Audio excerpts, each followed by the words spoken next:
I still remember the last time I saw my sister. It was a Wednesday, cold for late spring. The kind of cold that creeps into your bones and stays there long after the sun goes down. Her name was Emily, 17. Blonde, bright, fearless. The kind of person who could walk into any room and make it feel like home. I was 15 back then, the awkward younger brother always trailing in her shadow. That afternoon, I was sitting on the front porch when she came bounding down the steps with her backpack slung over one shoulder. "Going out?" I asked. "Yeah," she grinned. "Study group at Jenna's, won't be late." She ruffled my hair, a gesture I used to hate but would give anything to feel again. "See you tonight," she said, and then she was gone. Emily never came home. It started small. At first we thought she'd stayed late, got caught up talking, lost track of time. By midnight, my mum was pacing the living room. My dad kept glancing at the clock, his jaw clenched. When the phone rang, we all jumped, but it was Jenna, confused, worried. "Emily never showed," she said. "We thought she wasn't coming." That was when the dread set in. Calls were made, friends were questioned, but no one had seen her since she left our house. By morning, the police were involved. "She probably ran off," one officer said. "Teenage girls do that sometimes." But Emily wasn't the type. She loved our town, our family. She had plans, college applications, a summer job lined up. She wouldn't just vanish. The first real search began that afternoon. Volunteers combed the woods behind our neighborhood. Flyers went up across town. "Missing Emily Carter. Last seen wearing blue jeans, red hoodie, white sneakers." I joined the search teams, walked mile after mile, calling her name into the empty trees. No answer, just the wind.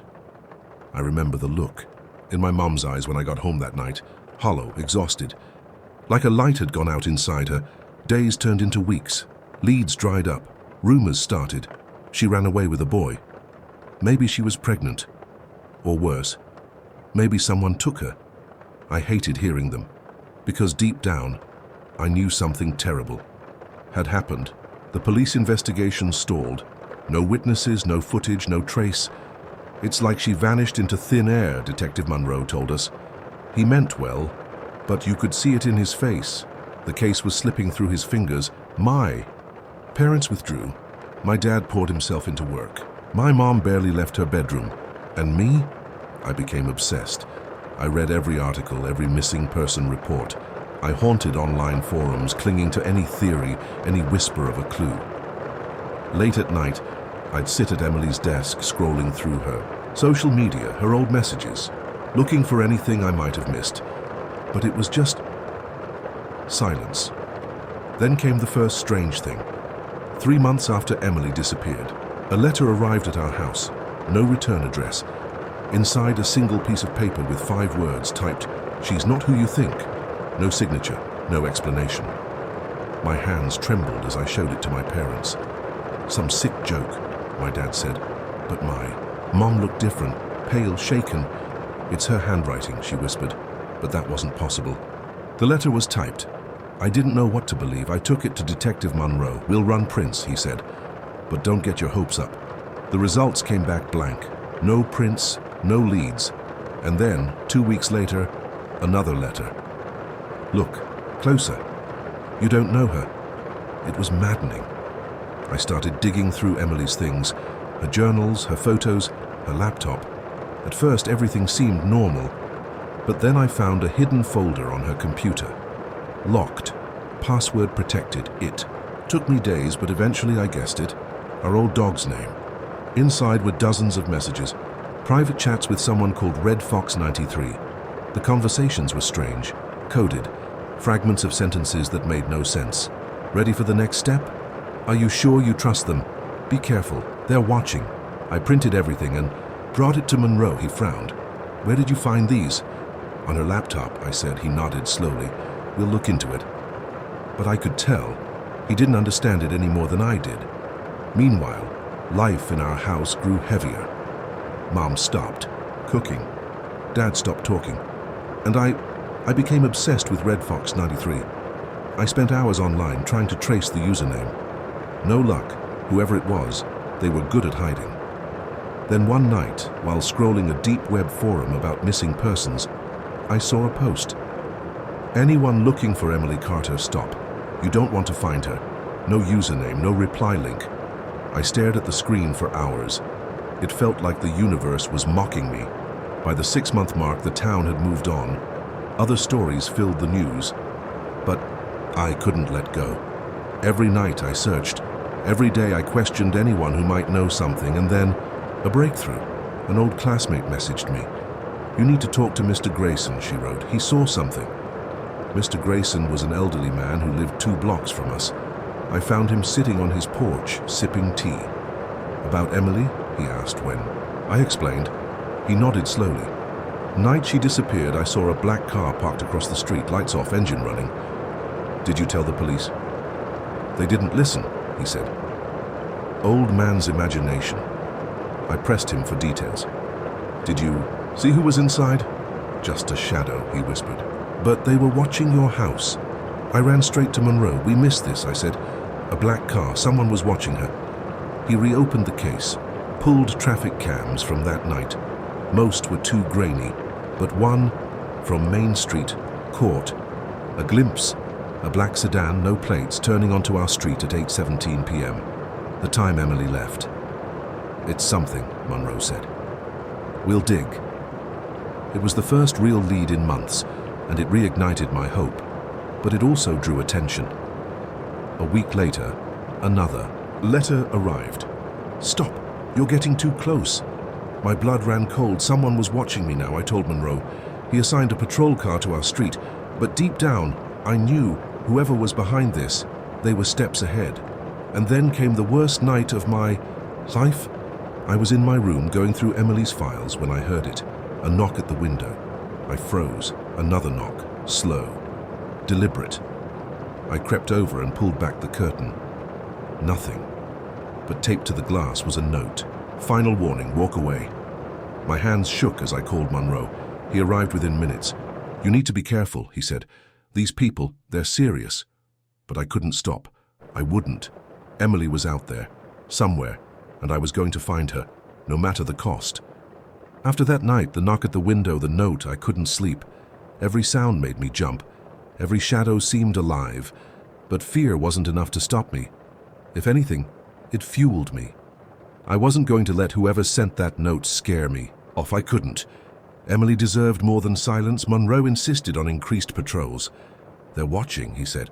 "But so are we." It was meant to reassure me. But late at night, when the house creaked and the wind howled against the windows, the thin line between safety and danger felt like it could snap at any second. I started keeping a bat by my bed, and I slept with one eye open. I kept digging. By now I knew I couldn't trust surface searches, so I dove deeper. I joined locked forums, made contact with people who investigated the dark corners of missing persons cases.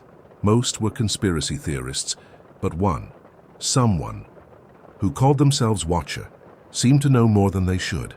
They messaged me directly. "You're looking for Emily Carter?" "Yes," I typed. "She's my sister." A long pause. "Walk away. These are dangerous people." "Who?" I asked. No response. For hours I stared at the screen. Then finally, they call themselves the Red Veil. Secret. Society. Recruitment through manipulation and fear. My heart pounded. Why her? Profiles girls with specific traits. Smart, independent, isolated. She was marked long before she disappeared. I couldn't breathe. "Where is she?" "I can't say. But you're closer than you think." Then the user vanished. The Red Veil. ID. Never heard of it. Neither had Monroe nor Victor, whom Monroe had brought in after seeing the strange symbols in the messages. Victor was an independent researcher, an occult historian. At first, I thought Monroe was crazy to involve him. But when Victor saw the chat logs, his expression darkened. "This isn't the first time I've seen that name," he said. "They operate beneath the surface, across states, sometimes across countries. They recruit. And once someone's taken, they rarely come back." "But they can?" I asked. Victor hesitated. "Rarely." I refused to believe that. Emily wasn't gone. Not. Yet a week passed. Then another letter arrived. You're digging too deep, stop now, but this one was different. Inside was a photograph, faded, grainy, but unmistakable. Emily, sitting in what looked like an old room. Brick walls, a single bare bulb hanging overhead, and in her eyes, terror. I nearly collapsed. She's alive, I whispered. Monroe studied the photo. We'll run it through image enhancement, try to identify the location. But Victor warned us. If they sent this, it's a message. They know where you are, they want you scared. And I was, but also determined. For the first time in months, I had hope. The next lead came from an unlikely source. I was walking home from school when an old woman stopped me. "You're Emily's brother," she said. "Yes," I replied cautiously. She glanced around, then pressed a slip of paper into my hand. "She's waiting, follow the signs." Before I could ask anything, she walked away. The paper had an address, an abandoned farmhouse outside town. Monroe insisted on accompanying me. Victor, too. "If it's a trap," Monroe said, "we'll be ready." That night, we drove out. The farmhouse loomed in the darkness, roof caved in, windows shattered. Inside, dust hung thick in the air, but in the center of the floor, a single red ribbon lay. Victor picked it up. "Veil marker," he said. "A calling card." We searched every room. Then, in the basement, we found it. An old recorder, pressing play, my heart stopped. Emily's voice. "If anyone hears this, I'm alive. They're holding us somewhere underground. Please don't give up." The message cut off. I sank to the floor. "She's alive," I whispered again. And now, I knew I wouldn't stop. Victor traced the ribbon's design. "It's linked to an abandoned railway line beneath the county," he said. "Smugglers used it decades ago. The Veil might be using it now." Monroe pulled blueprints. "There are 6 known access points. We'll hit them all." The search began. For days, we scoured tunnels. Most were empty. Then, at the third site, we found something chilling, fresh footprints leading deeper into the dark. "We're close," Victor said. I pressed on, heart racing. Then a voice echoed through the tunnel. "Leave now." Monroe drew his weapon. "Show yourself." But the shadows remained, and then we found another marker, a red veil, pinned to the wall with a knife. Beneath it, a note. "Next time you won't leave." We regrouped. "They know we're coming," Monroe said. "Good," I replied. "Let them." Victor smiled faintly. "You have your sister's fire." The next step was riskier. Victor proposed using a bait signal. "We'll leak that we know their location. Force them to move, and when they do, we follow." Monroe was wary. "We're putting a target on you." "I don't care," I said. The plan was set. Victor planted false intel on forums. Within hours, we got a response. "You'll never find her, but we'll find you." And then a final message, a map, marked with a single point. "Come alone." Midnight. It was madness, but I was ready. "We'll go," Monroe said, "but we're not going alone." Victor prepared protective wards. If this is truly the Veil, we'll need more than guns. I barely slept that night. At midnight we arrived. A crumbling church on the outskirts of town. Inside, candles flickered, and on the altar, a photograph. Emily, bound, eyes wide, and beneath it, a single word. Soon. As we searched the church, a trap sprung, smoke filled the air, doors slammed shut, and a voice echoed, "Walk away. Final warning." We barely escaped. But the message was clear. They had her, and they weren't afraid to play games. Back home, another letter awaited. Final move. You choose. Come or lose her forever. And with it, Emily's bracelet, the one she never took off. Tears blurred my vision. "We end this," I said. Monroe and Victor agreed. "Next time, we fight back." And so, as dawn broke, we prepared. The coldest case in the county was heating up, and I was ready to walk into the heart of darkness to bring my sister home, or die trying. By the time dawn broke over the county, I was already packed. I had no illusions anymore. This was a trap, a game. One they believed I was too scared to play. But they were wrong. Emily was alive. I knew it in my bones. And after all this time, I finally had a path, one thin thread to pull, hoping it wouldn't snap before I reached her. Victor, Monroe, and I gathered at the station. "This is where it gets dangerous," Monroe said. "You're the bait now." "I don't care," I replied. "If this is what it takes." Victor unfolded the map they had left. The marked point wasn't random. "It's an old power substation," Victor explained, "abandoned since the 80s, deep in the woods. Perfect for a meeting no one's meant to walk away from. They're expecting me alone," I said. "Which is why we'll be watching from a distance," Monroe assured me. "But if something goes wrong, we won't hesitate." I nodded. I didn't tell them that I planned to go in no matter what, even if I had to face whatever waited there, alone. That night, the forest was alive with whispers. Leaves rustled underfoot. Branches clawed at the sky. I reached the substation. Just before midnight, its rusted frame loomed like a skeletal hand reaching from the earth. Inside, the air was thick with dust and decay. And yet, candles burned. A makeshift altar stood in the center. Another photograph of Emily lay atop it, her eyes pleading, mouth gagged. I stepped forward. "I'm here," I called into the shadows. "Where is she?" Silence. Then, a voice, low, female. "You came, how touching." A figure stepped from the darkness, and tall, cloaked in red. "You've made quite a nuisance of yourself," she said, "but admirable for a brother." "Where is Emily?" I demanded. The woman laughed. "She is where she belongs." "One of us now, you're lying." "Am I?" She smiled coldly. "She was marked long ago. Drawn to us, the rest? Just theatrics. To test your resolve." My fists clenched. "I want to see her now." "Patience," she purred. "There's still one test left, one choice to make." Before I could reply, movement flickered at the edge of my vision. More.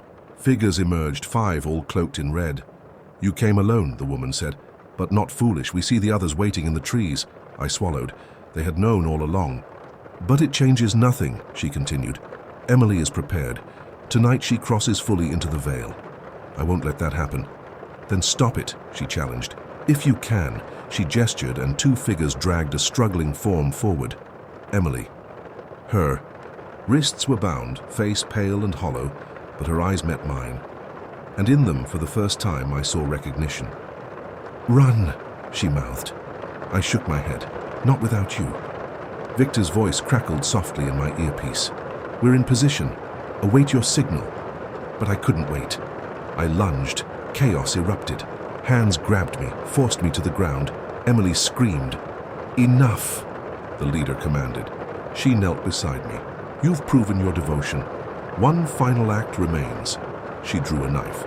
"Join us, or lose her forever." I stared into Emily's terrified eyes. "Never," I spat. Gunshots echoed. Monroe's team breached. The sigh. Room exploded into panic. I fought free, grabbing Emily. "Run!" Together, we bolted into the woods. Figures chased us, red cloaks flashing between the trees. "This way," Victor's voice called. We reached a clearing where Monroe's team closed ranks. A firefight erupted. Bullets flew. Cloaked figures fell. But the leader vanished into the night. By dawn, Emily was safe in a secured location. But the battle wasn't over. Victor examined her. "They used psychological conditioning," he explained. "But she's strong. She fought it." Slowly, her voice returned. "I thought you'd given up," she whispered. "Never," I said, holding her hand. "I promised." She cried then for the first time since her disappearance, but beneath the relief, new questions remained. "The red veil isn't done," Victor warned. "This was one chapter. They have deeper roots." Emily nodded. "I saw things, names, faces. They have more girls, more places." "Then we fight," Monroe said. "We take them apart piece by piece." And for the first time since that cold spring night, I felt something I hadn't dared hope for. Hope. Emily was home. But our war was just beginning. Emily was home, but she wasn't the same. Neither was I. The girl who had once been all smiles and light now stared at shadows in every room, jumped at sudden noises, woke screaming in the middle of the night, and I couldn't close my eyes without seeing that altar, that knife, those cloaked figures slipping between the trees. The red veil had taken everything from us, and we were going to take everything back. Monroe and Victor worked tirelessly to debrief Emily. "Take your time," Victor said gently. "We'll move at your pace." But Emily surprised us all. "No," she whispered. "I want to help." Over hours, through tears and trembling breaths, she told us everything. They kept us underground. No sunlight. No clocks. They wanted us to lose time, lose ourselves. "Were there others?" I asked. She nodded. 6 girls, some younger, some broken. Her voice caught. I tried to help them, but they punished me, locked me away. "Did you see where they took them?" Monroe asked. "A transport truck marked with a red crescent. They said, 'Moving to the nest.'" Victor stiffened. "I've heard of the nest," he said. "It's their central hub. Hard to find, harder to breach." "Then we find it," I said. "Yes," Monroe agreed. "We end this." The first step was tracing the truck.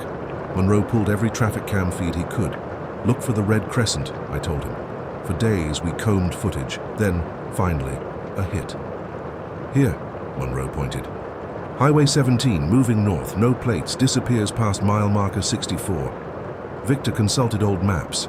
That area used to have a mining complex, long abandoned. Could be the nest." Emily shuddered. "It fits." They spoke of tunnels. "The plan formed, recon first," Monroe said. "No direct assault yet." "I'm coming," I insisted. "You've done enough," Monroe replied. "She's my sister. I'm not sitting this out." Victor backed me. He should be there.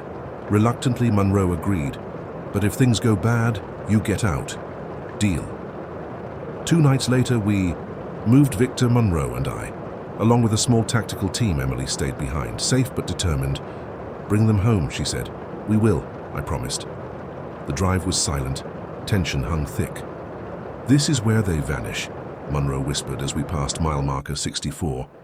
Minutes later, headlights caught a hidden dirt road. "Here," Victor said.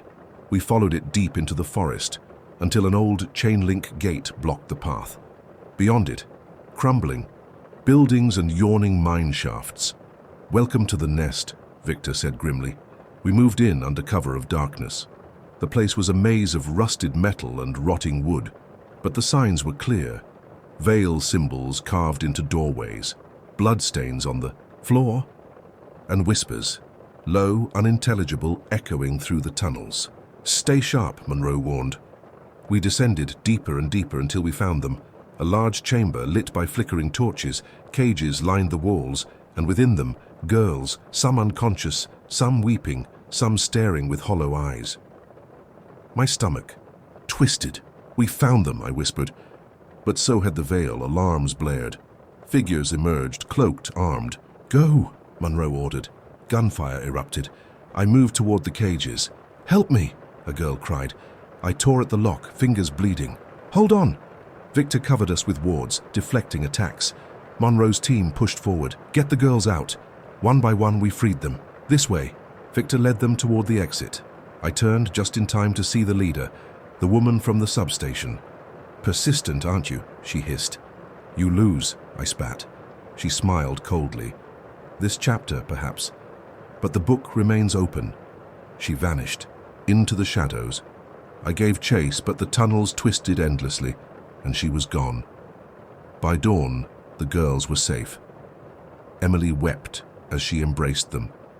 "I knew you'd come," one whispered. "You're free now," Emily said, but Victor's face remained grim. "This was one nest. There will be others." Monroe agreed.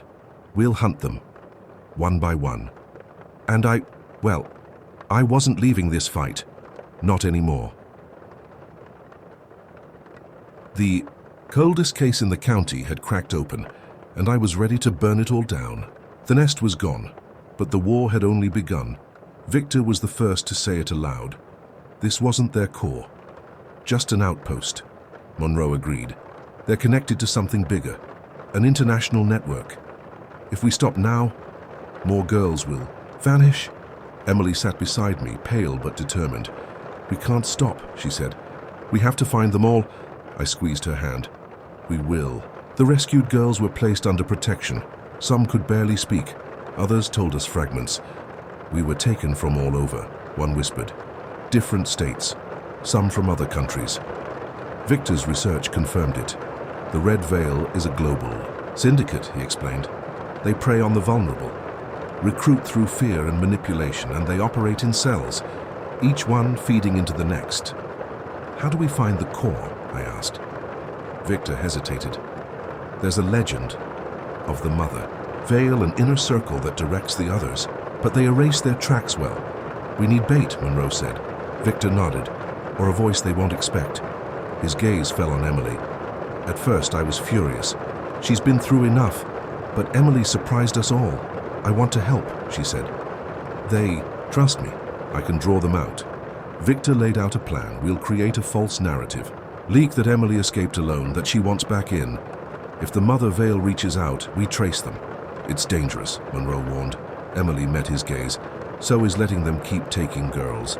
And so, the trap was set. Victor's team crafted the digital trail, a carefully constructed message posted to hidden forums. Red Dove has returned, alone seeking the veil. Hours passed, then days. No response until the fourth night. A message arrived. Welcome home, Dove. Ready to ascend? My blood ran cold. Victor acted fast. They bit. Now we follow.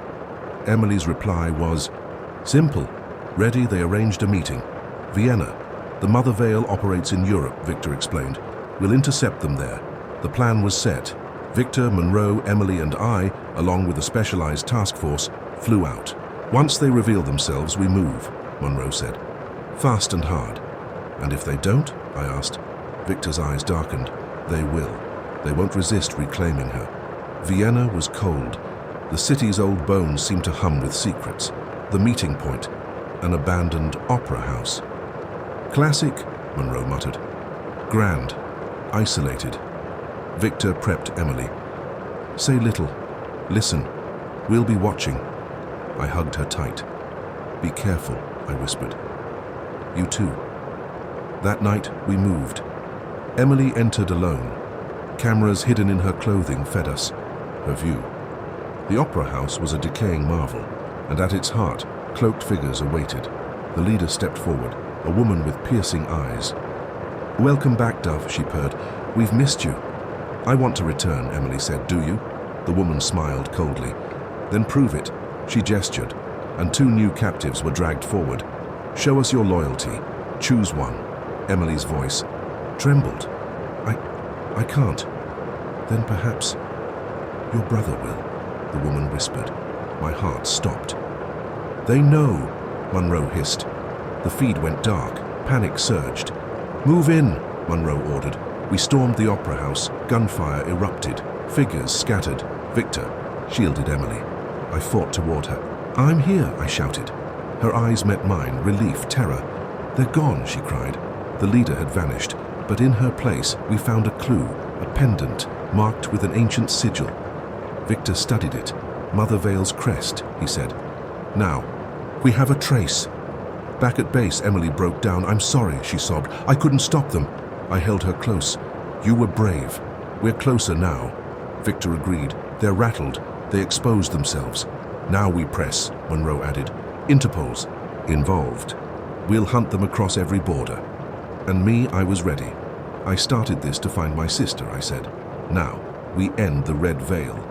The coldest case in the county had become an international war, and we were far from done. It was strange how quickly life could change. 1 month ago, I'd been a boy obsessed with finding his sister. Now I was part of a covert task force chasing a global cult across borders, and somehow that shift felt natural. After everything they'd taken from us, our family, our peace, our sense of safety, I no longer cared about boundaries. The Red Veil had declared war, and we were going to answer. Vienna had been a narrow escape.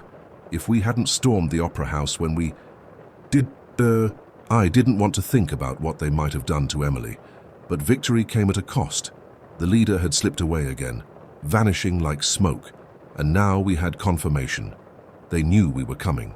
They knew who we were, and they would. Fight? Victor gathered us at dawn. We've rattled the cage, he said. They'll tighten their network, move deeper underground, but they left us one thread. He held up the pendant we'd recovered. an intricate sigil, twisting lines and thorns. Mother Vale's crest, he explained, and embedded within, something more. He placed the pendant under a scanner. There's micro-etching here. Coordinates. The room fell silent. They wanted us to find it, Monroe said. Or they got careless, Victor replied. Either way, we follow. The coordinates led to Prague. Eastern Europe is their old ground, Victor said as we prepped to move. Centuries of history. Vale roots run deep here. We go together, I said. Emily grabbed my arm. I'm coming too. Monroe frowned. It's too dangerous. She's stronger than any of us, I argued, and they know her. She might be the only one who can get us inside. After a tense debate, Monroe relented. But if anything goes wrong, we pull out. No hesitation. Agreed, Emily said. The flight to Prague was tense. I sat beside Emily, watching her fingers trace invisible patterns on the armrest. You okay? I asked softly. She nodded, but her eyes betrayed her. I see them when I close my eyes, she whispered. The girls still trapped, the ones we couldn't save. I squeezed her hand. We will, I promised. How? She asked. They're everywhere, shadows behind shadows. One light at a time, I said. We burn through them. Prague was cold and grey, perfect cover for the darkness we chased. The coordinates led us to the edge of the old city, an abandoned bathhouse, crumbling stone, boarded windows. Classic, Victor muttered. Another lair. We scouted carefully. Thermal scans showed minimal movement, 3 signatures. Guards, Monroe guessed. We move fast, Victor said. In and out, find what we can. At 2 a.m. we breached. Silenced weapons. Quick takedowns. Inside, the air reeked of damp stone and rot, but the deeper we moved, the colder it got. They've performed rituals here, Victor whispered. Old ones. Then we found it. A central chamber, walls lined with faded red banners, and at its center a makeshift altar. No captives, no cultists, but a single object sat atop the stone, a black book bound in human skin. Victor's breath caught. The grimoire of the Veil, he whispered. The original text, their doctrine. He scanned the room. This was staged. They wanted us to find this. Why? I asked. Emily pointed. Look, behind the altar, a new sigil burned into the wall. We see you, it read. It's a message, Monroe said grimly. They're baiting us. Victor insisted on taking the grimoire. It may hold their structure. Names, hierarchies. As we extracted, alarms triggered. Move! Monroe barked. We fought our way out, bullets flying, shadows lunging, but we escaped. Back. At base, Victor began decoding the grimoire. Hours turned into days. It's dense, he explained, written in ciphered Latin and Old Slavic. But piece by piece it revealed its secrets. They're planning something, Victor said finally. A convergence, a unification of cells. Where? Monroe demanded. Victor's eyes darkened. A castle, deep in the Carpathians, the heart of their power. Emily paled. I've heard them speak of it. They call it Sanctum. I clenched my fists. Then that's where we go. Preparations began. This would be no simple raid. They'll be expecting us, Monroe warned. Full defenses, possibly dozens of members. We need reinforcements, Victor said. Interpol provided a tactical team. Emily trained with us. Fierce, determined. I know their rituals, she said. I can disrupt them. It's too risky, I protested. I won't stay behind, she insisted. And so we moved. The journey into the Carpathians felt surreal. Thick forests, endless mist. The deeper we drove, the heavier the air became. They draw power. From this land, Victor explained. Blood-soaked earth, forgotten sacrifices. I stayed close to Emily. No matter what happens, I whispered. We stay together. She nodded. Always. At dusk, we reached it. A black stone castle, rising from the cliffs like a wound in the earth. Sanctum, Victor breathed. Final stand. Monroe said we geared up. Once we breach, no turning back, Monroe warned. We fight to the last. Let's finish this, I said. Emily's eyes burned with purpose. For the girls, for those still lost. And as night fell, we moved toward the gates. Ready to confront the heart of the Veil, ready to end this war. We stood before the gates of Sanctum, the final battleground, the place where countless girls had vanished, where Emily had nearly lost herself, where the Mother Veil waited, watching, scheming. "We breach at midnight," Monroe whispered. "We hit fast, hit hard." Victor traced protective runes along the entryway. "Their wards are strong," he warned, "but so is our will." Emily stood beside me. "I'm ready," she said. "We do this together," I told her. She nodded. Together. As the hour approached, silence. Fell not a bird, not a breath of wind. The castle seemed to pulse with a dark heartbeat. "They know we're here," Victor said. "Good," Monroe replied. "Let them." At the signal, charges blew the gates. We stormed inside, guns raised, eyes scanning. The first hall was empty. Then came the whispers. "Welcome, children, so eager to die." Figures emerged, cloaked in crimson, faces painted in blood. "Take them." A voice shrieked. Gunfire erupted. Bullets met blades. I fought with everything I had, rage driving every blow. Beside me, Emily moved like a force of nature, calm, precise. "Keep moving," Monroe shouted. We pushed deeper. Corridors twisted like a living maze. "They're trying to separate us," Victor warned. "Stay together," I yelled. Then, an explosion. Stone rained down. The team was split. Emily and I were forced down a side passage. "We have to find the Sanctum chamber," she said. "Lead the way," I replied. She moved with eerie certainty. I remember the path they took me. The air grew colder. Candles flickered along the walls. And then, we reached it. A vast chamber, blood-stained. Altar, dozens of hooded figures at their center. Her the Mother Veil, tall, ageless. Eyes like pits of endless night. "Welcome back, Dove," she purred. Emily stood tall. "I am not yours."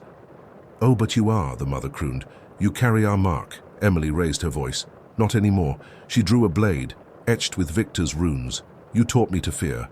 Now I teach you pain," the mother laughed. "Foolish child, witness the truth." She raised her hands.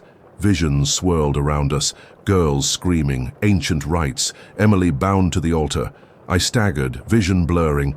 "Fight it!" Emily cried. I focused, grounded. Myself in her voice. "You are not my mother." Emily screamed. She lunged. Blade met flesh. The mother shrieked. A sound that shook the walls. Cloaked figures fell upon us.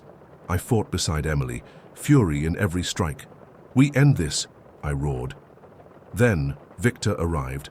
"Hold the line," he commanded. He began the rite of severance. "By light unbroken, by blood reclaimed, banish the dark." The mother writhed. "You will fail." "We will not," Victor replied. The chamber shook, stone cracked. "Now, Emily." Victor shouted. She plunged the blade into the altar, a blinding flash. The mother's scream became a roar of wind. "No!" The figures collapsed. Silence fell. When the light faded, the chamber was empty. The Mother Veil, gone. The cult, broken. Emily sank to her knees. I rushed to her. "You did it," I whispered. Tears streamed down her face. "We did it." Outside, dawn broke. Rescue teams arrived. Dozens of girls were found, weak but alive. Emily embraced each one. "You're free now," she whispered. Victor stood beside me. "You fought well," he said. "So did she," I replied. "Perhaps the bravest of us all." In the weeks that followed, the Red Veil unraveled, cells dismantled, leaders captured, Interpol credited. Thus, but I didn't care for the glory. All that mattered was this: Emily was home, and the others were safe. One evening, as we watched the sunset, Emily spoke. "Do you think it's over?" I thought carefully. "The mother is gone, but shadows linger." She nodded. "Then we keep watch. Together," I said. "Always." And so the coldest case in the county became a story of hope, of darkness faced, of family reclaimed. And though some nights when the wind howls, I still hear faint whispers, I know this: we will never stop fighting. For the lost, for the broken, for each other. Second story. I never wanted to tell this one. There are nights I still wake up cold, sweat running down my neck, trying to forget her voice. But it always comes back, like the echo of a scream trapped in an empty room. She was my best friend. Her name was Claire. And the last time I heard her voice was through a voicemail I wasn't supposed to get. Claire and I had known each other since middle school. We weren't perfect people, not even close. But we trusted each other in a way. Most don't. Through high school breakups, college stress, first jobs, we stayed in touch. Not daily, not even weekly sometimes. But when one of us needed the other, we answered, no matter what. That last summer before she vanished, things felt off. Claire had been distant. Not in the usual I'm busy with life way. This was something else. Late texts, half-finished messages, missed calls. And when we did talk, she sounded tired, distracted. Everything okay? I asked one night, trying to keep it casual, and she hesitated. Yeah, just work stuff. You know how it is. Except I did know, and Claire wasn't someone who let work eat her alive. She loved her job, her life. Something was wrong. I almost pressed her harder. I almost asked the real question burning on my tongue. Is someone bothering you? But I didn't, and I'll never stop regretting that. It happened a few weeks later. A Friday night. I was home alone, scrolling mindlessly through my phone when I noticed it. A missed call from Claire. Timestamp 1:03 a.m. and a voicemail. I frowned. We didn't usually call that late unless something was wrong. Heart suddenly thudding, I tapped. To play it. At first all I heard was static. Then her voice cut through, trembling, panicked. If you get this, something's happening. I think he knows, I can't. A muffled noise, a sharp intake of breath. I'm sorry. I didn't tell you. I should have. Then a crash. A distant voice shouting, too faint to make out, and one last broken sentence. Don't trust. Click. Silence. I sat frozen. My skin was ice.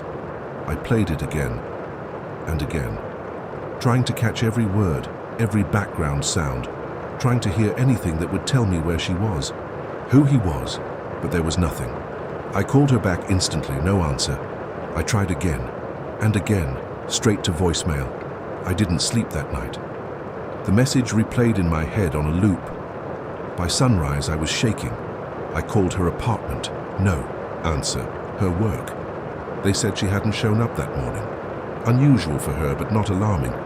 Yet, I tried her friends. Most hadn't heard from her in days. One, Sarah, mentioned something that made my blood run colder. She called me late too, Sarah said. Didn't say much, just asked if I'd heard anything weird about the building. What building? I asked. Hers, Sarah replied, voice small. She said someone new moved in across the hall. Gave her a bad feeling. I grabbed my keys. By noon I was at Claire's apartment. I buzzed, no answer. The building manager let me up after some begging and half-truths. She might just be out, he said.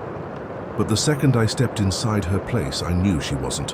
Her phone sat on the coffee table, keys in the dish by the door, laptop open on the couch and the window open, curtains fluttering in the breeze, my gut twisted. Claire? I called out, already knowing there'd be no answer. I searched every room. Nothing. No sign of struggle. No sign she'd left willingly either. She was just gone. The police were called. An officer named Detective Harmon took the case. Adults disappear sometimes, he told me, voice too flat. Might be stress, a choice. We'll look into it.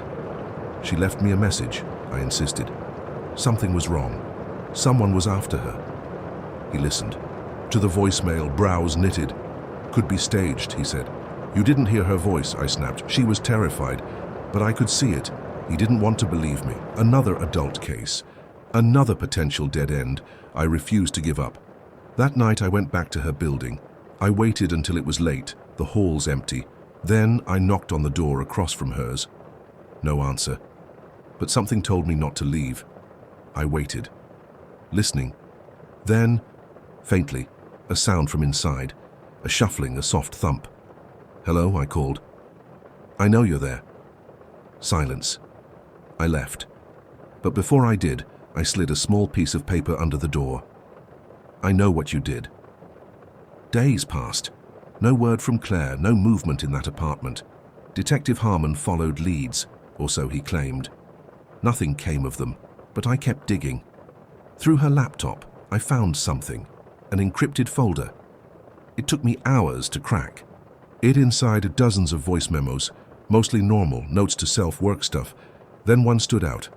Apartment 3B, new guy moved in, keeps watching me. I feel sick when he does, not imagining it. Need to be careful. My blood ran cold. She knew. She'd sensed it. I went to the police again. This is evidence, I said. You have to search that apartment. Reluctantly, they agreed. But when they did, it was empty. Whoever had been there was gone. No trace, not even a rental record under that unit. Like he'd never existed. Detective Harmon looked at me with something like pity. We'll keep looking, he said, but I knew the trail had gone cold. I became obsessed. I replayed the voicemail constantly, sent it to audio experts online. One responded. There's a background sound, he said. Low frequency. Machinery, maybe. Could be an elevator or an old generator. I started visiting abandoned places near her building, warehouses, storage units, anywhere that fit. Weeks passed. Hope dimmed. Then, another message. An email. No sender. Stop. You won't find her. No signature. No reply link. Just those words. I should have stopped. But I couldn't. One night I was driving past the riverfront. When I saw it, an old warehouse, lights on inside, and strange at that hour, and in the window, a flicker of red cloth, Claire's favorite scarf. I stopped breathing. I parked, grabbed my flashlight, heart hammering, and I went inside. I wish I could tell you that was the end, that after the hospital, after those men were cuffed and the woman vanished, we could breathe again. But life doesn't work like that. Trauma leaves cracks, and sometimes, through those cracks, worse things slip in. At first, Claire seemed okay. She was fragile, as anyone would be, but stubborn as hell. I'd known that about her since we were kids. She told me she wanted distance. I just need space. I can't stay here. I didn't argue. She packed what she could and left the city. Moved in with an aunt who lived in the woods 2 hours north. But she called me every night. Without fail. You're the only one I trust anymore, she whispered once. Everyone else, I look at them and I wonder. Wonder what? If they're part of it. I tried not to let that worry me. But it did. The truth is, I felt it too. Ever since. That night in the warehouse, the world seemed thinner, less solid. I'd walk down the street and catch a glimpse of a stranger watching me a second too long. Hear footsteps behind me that vanished when I turned. Find anonymous messages in my inbox. You should have left it alone. She was meant to disappear. You're next. I didn't tell Claire. She had enough to deal with. 3 weeks passed, then one night Claire didn't call. I waited, checked my phone obsessively, tried to convince myself she'd just fallen asleep. But by dawn, I knew something was wrong. I drove straight to her aunt's house, heart pounding the whole way. The house was empty, no sign of Claire, no sign of her aunt, just a faint smell of smoke. And on the kitchen table, a phone. Claire's, with one new voicemail. Hands shaking, I pressed play, static.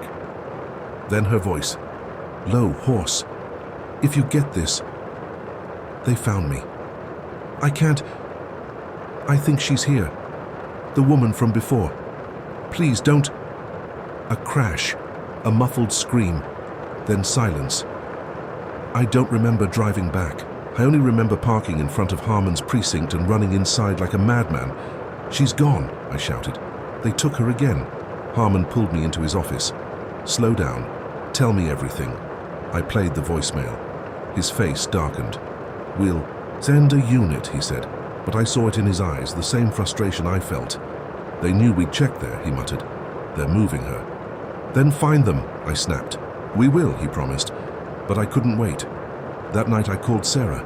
Help me, I begged. You still have those hacker friends? Yeah, why? I need them to trace a call. Fast. She didn't ask questions. Hours later, I had an address. Not where the call had come from.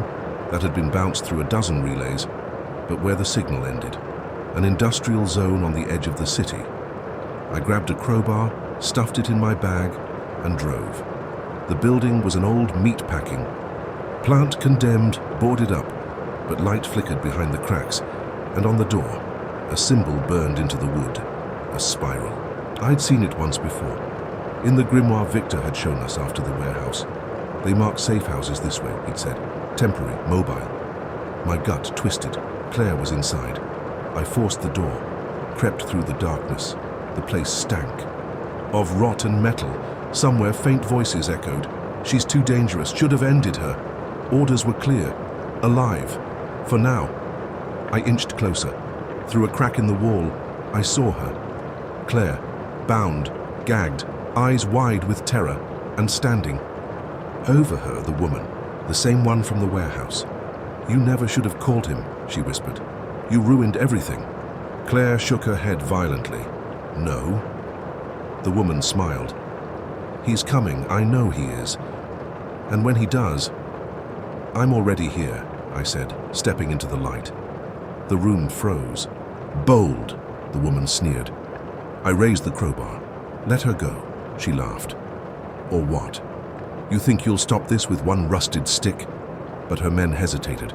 They remembered the warehouse, and in that pause, I moved. The fight was a blur, one.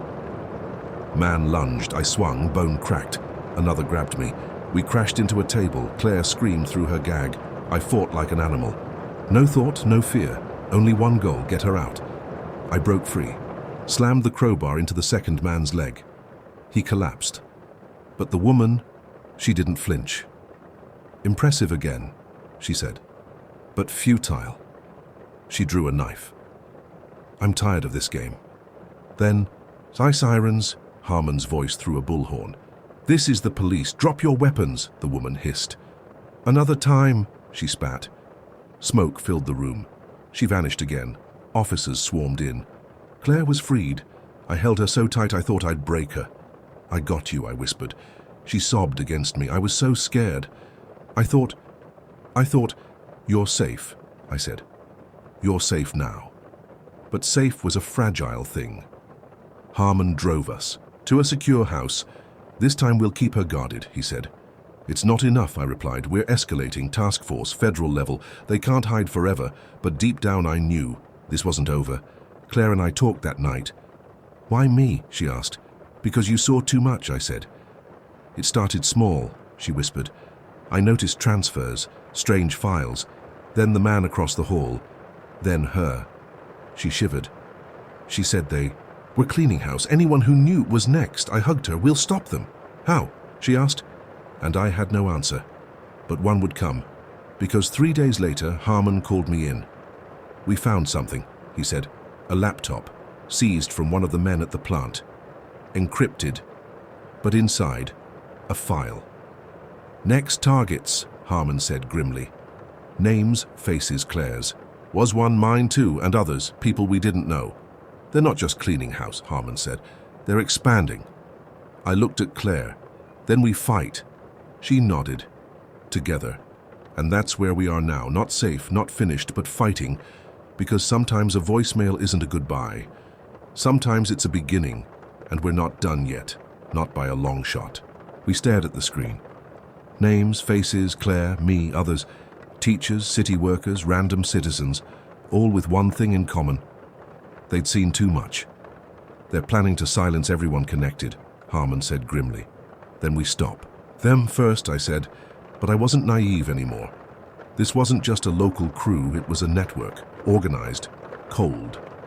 Claire squeezed my hand. We can't run anymore, she said. No, I agreed. We hit back. The next days were a blur of planning. Harmon pulled favors. Victor, the occult researcher who had helped us before, returned. I thought this wasn't my fight anymore. He said, but I can't walk away. He analyzed the files. They're preparing a meeting, he said. A convergence of cells. Where? Harmon asked. Boston, waterfront district. 3 days from now. A warehouse again, the same pattern. This is their core, Victor explained. You end this cell, you cripple them here. Then we go, I said. Claire looked terrified, but resolute. I'm coming too. No, Harmon started. You don't get it, Claire cut in. They won't stop, I have to see it through. Victor nodded. She has the right, and the strength. The night of the raid, the city was cold. Wind whipped through empty streets. We approached in 3 vans, federal agents mixed with local officers. Claire rode beside me. You ready? I asked. I'm scared, she admitted. But ready. I squeezed her hand. We end this tonight. The warehouse loomed, black against the sky. Thermal shows at least 20 inside, Harmon whispered. Weapons. Unknown. Victor prepared wards. Their leader, maybe. There, if she isn't, be ready. She won't go quietly. Claire shivered. She's always 3 steps ahead. Not tonight, I said. We breached at midnight. Smoke, shouts, gunfire. I moved with Claire, close behind Victor. Figures scattered, some armed, some fleeing, but at the center, a ritual circle, and standing within her, the woman. Welcome back, she said, eyes gleaming. You're done, I spat. Am I? She raised her hands. A blast of force knocked us back. Victor countered with a ward. She's using old rights, he warned. Hold strong. I crawled toward Claire. Stay with me.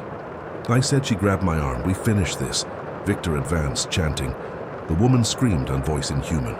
You cannot break the veil. But cracks appeared around her. Victor's voice rose. By light and will to dissolve the dark. With a final shriek, the circle collapsed. The woman staggered. I moved. Crowbar raised.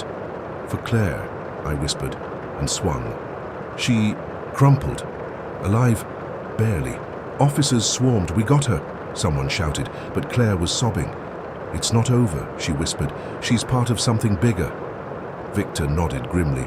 This cell is broken, but the veil remains. Days. Later, Claire and I sat by the river.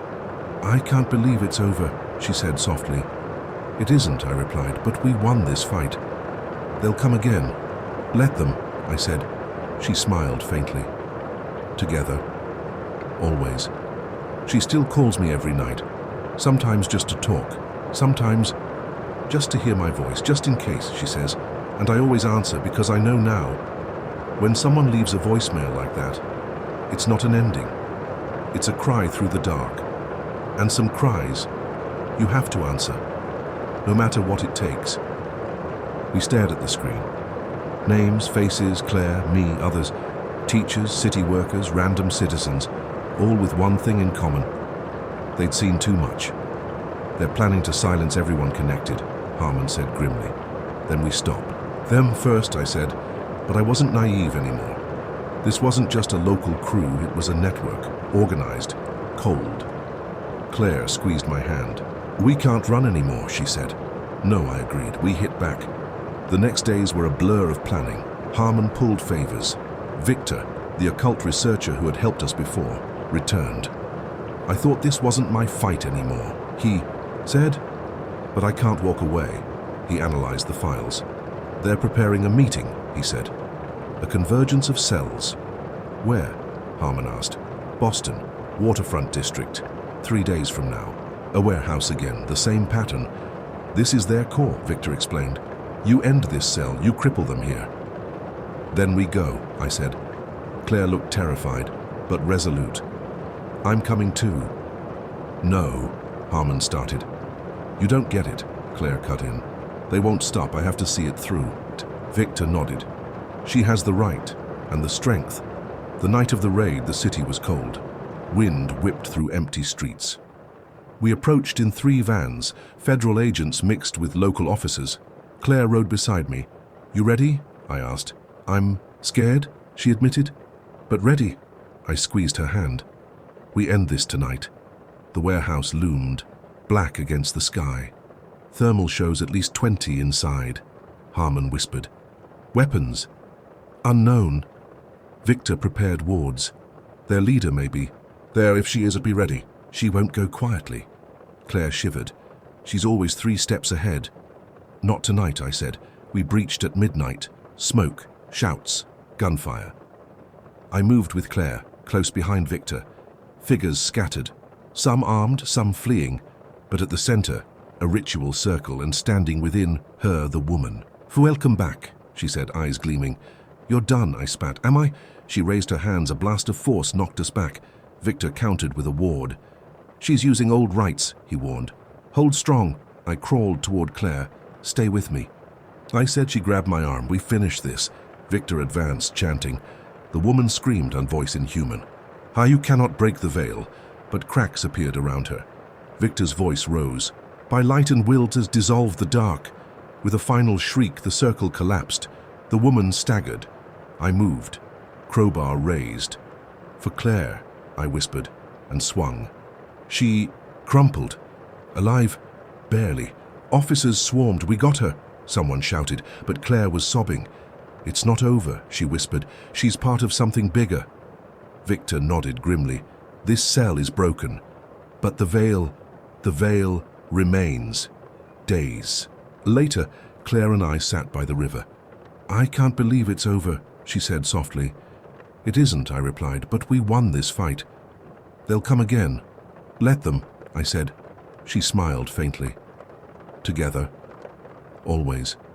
She still calls me every night. Sometimes just to talk. Sometimes just to hear my voice, just in case, she says. And I always answer because I know now, when someone leaves a voicemail like that, it's not an ending. It's a cry through the dark. And some cries, you have to answer, no matter what it takes. You'd think after breaking the mother seat we'd feel safe. We weren't. The plane ride home was silent. Claire sat beside me, staring out the window, knuckles white.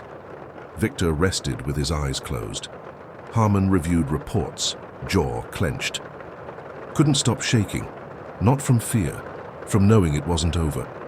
You don't shatter a network like that without consequence. Claire and I moved back into the safe house. Not that it felt safe anymore. We kept the lights on, weapons within reach. Sleep came in broken fragments.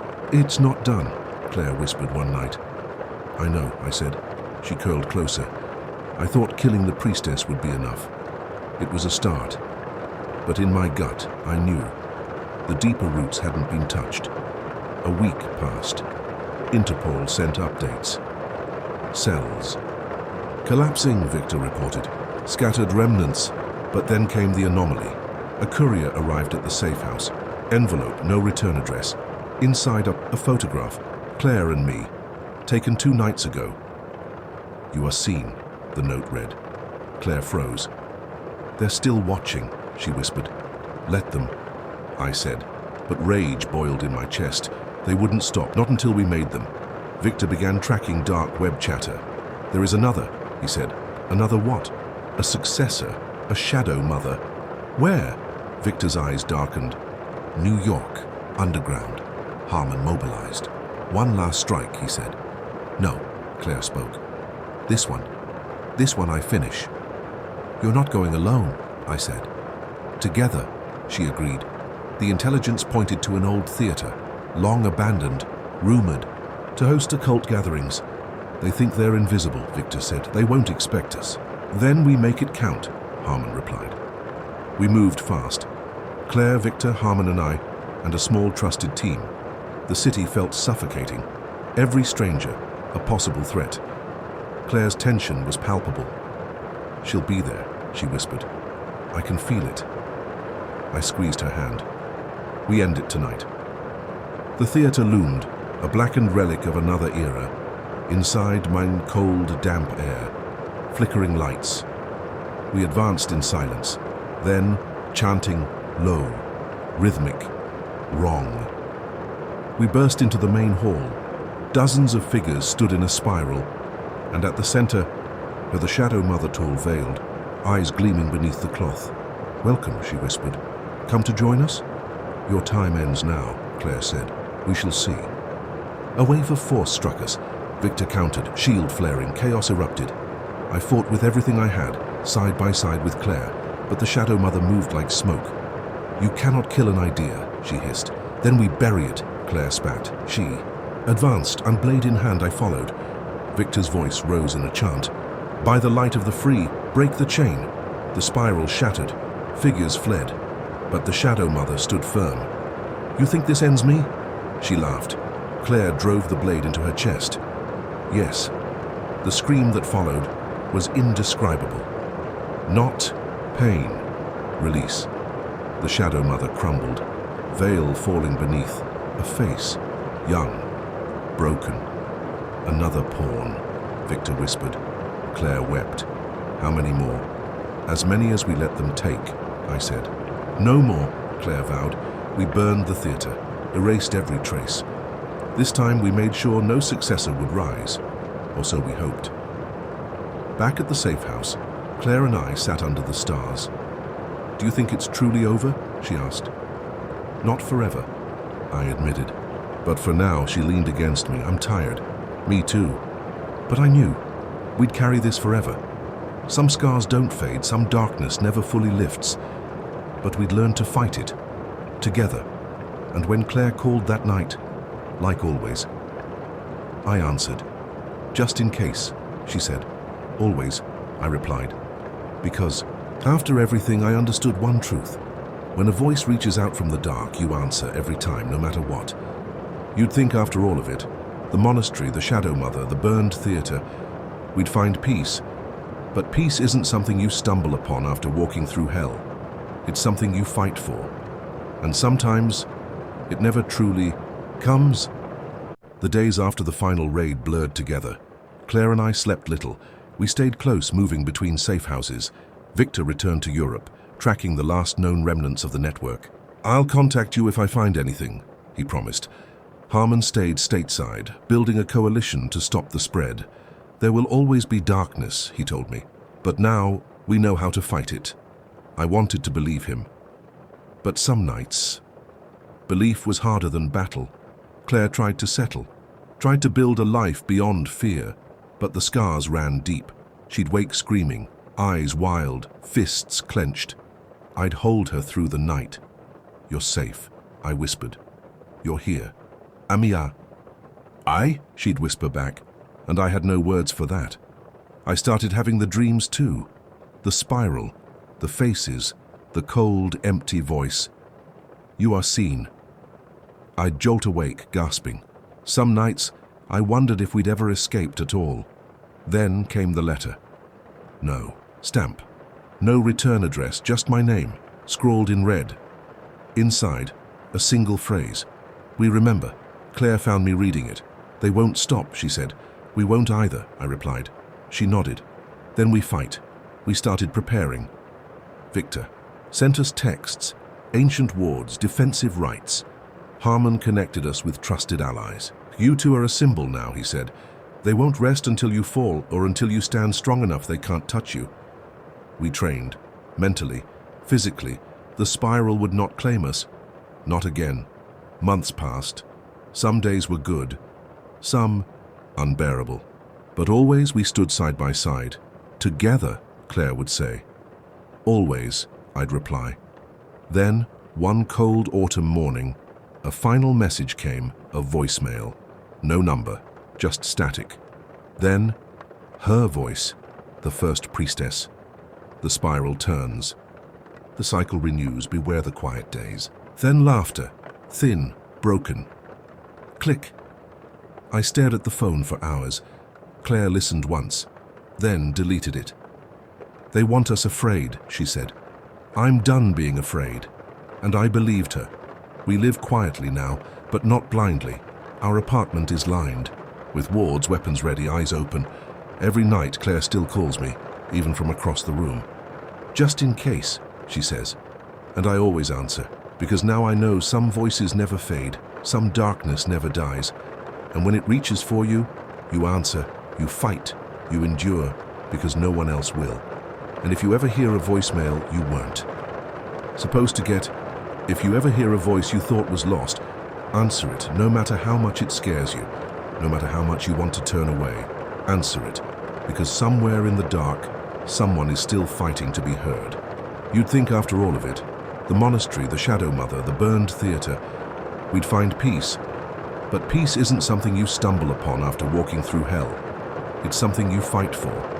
And sometimes, it never truly comes.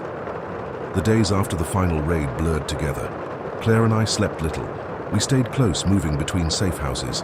Victor returned to Europe, tracking the last known remnants of the network. I'll contact you if I find anything, he promised. Harmon stayed stateside, building a coalition to stop the spread. There will always be darkness, he told me, but now we know how to fight it. I wanted to believe him. But some nights, belief was harder than battle. Claire tried to settle, tried to build a life beyond fear, but the scars ran deep. She'd wake screaming, eyes wild, fists clenched. I'd hold her through the night. "You're safe," I whispered. "You're here. Amia." "I?" she'd whisper back, and I had no words for that. I started having the dreams too. The spiral, the faces, the cold, empty voice. "You are seen." I'd jolt awake, gasping. Some nights, I wondered if we'd ever escaped at all. Then came the letter. No stamp, no return address, just my name, scrawled in red. Inside, a single phrase. "We remember." Claire found me reading it. "They won't stop," she said. "We won't either," I replied. She nodded. "Then we fight." We started preparing. Victor sent us texts, ancient wards, defensive rites. Harmon connected us with trusted allies. "You two are a symbol now," he said. "They won't rest until you fall or until you stand strong enough they can't touch you." We trained, mentally, physically. The spiral would not claim us. Not again. Months passed. Some days were good, some unbearable. But always we stood side by side. "Together," Claire would say. "Always," I'd reply. Then, one cold autumn morning, a final message came, a voicemail. No number, just static. Then, her voice, the first priestess. The spiral turns. The cycle renews, beware the quiet days. Then laughter, thin, broken. Click. I stared at the phone for hours. Claire listened once, then deleted it. "They want us afraid," she said. "I'm done being afraid." And I believed her. We live quietly now, but not blindly. Our apartment is lined, with wards, weapons ready, eyes open. Every night Claire still calls me, even from across the room. "Just in case," she says. And I always answer, because now I know some voices never fade, some darkness never dies. And when it reaches for you, you answer, you fight, you endure, because no one else will. And if you ever hear a voicemail, you weren't supposed to get. If you ever hear a voice you thought was lost, answer it, no matter how much it scares you, no matter how much you want to turn away. Answer it, because somewhere in the dark, someone is still fighting to be heard. The silence that followed was worse than any sound. An absence so profound it seemed to seep into the walls of my house, settle into my bones. I sat by the window long after midnight, staring at that dark attic window, heart heavy with guilt. Should have done more. I should have forced my way in, I should have saved them, but now it was too late. Or so I thought. The days that followed were a blur. I moved through them in a fog, haunted by that child's face, those pleading whispers. The Mertens carried on as if nothing had happened. Their boys played in the yard. The parents smiled and waved at neighbors. An ordinary family hiding something monstrous. I stopped sleeping, stopped eating. My life narrowed to that window, that damned attic window, and the weight of knowing I had failed. Then, one morning, an envelope appeared beneath my door, no stamp, no writing. Inside, a single photograph, the attic window, and pressed against the glass, the child's face, eyes wide with terror, lips parted in a silent scream. On the back, written in a trembling hand, "Please help me." I stared at it for hours, turning it over and over. It wasn't possible.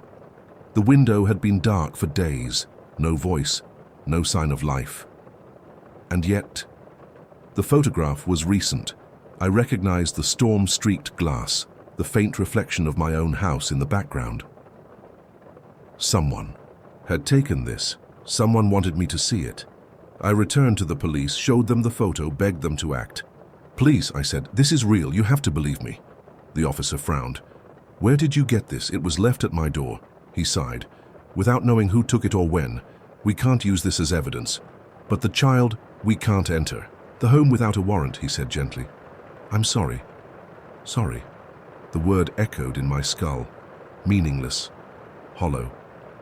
I walked home in a daze. The world blurred around me. How could they not act? How could they leave that child in darkness? That night I made my choice. I would act. No more waiting, no more calls. I would enter that house. I would find the child, or die trying. The plan formed in fragments. Late at night, alone, I watched the Mertons' routines. When they left, when they returned, patterns emerged, predictable, rehearsed.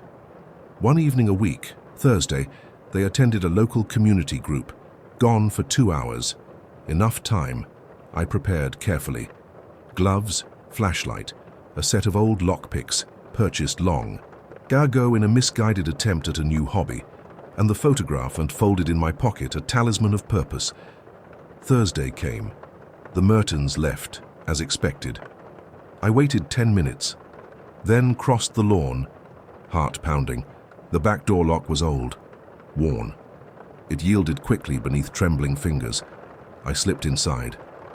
The house was wrong. Too clean, too staged, like a showroom, not a home. No photos, no personal touches, just the echo of emptiness, and beneath it all, like a smell.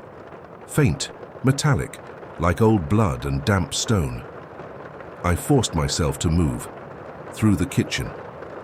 The living room up the narrow stairs, at the end of the hallway, the attic door, locked of course, but the wood was thin, old. I forced the lock with a crowbar. It gave with a soft crack. I pulled the door open and froze.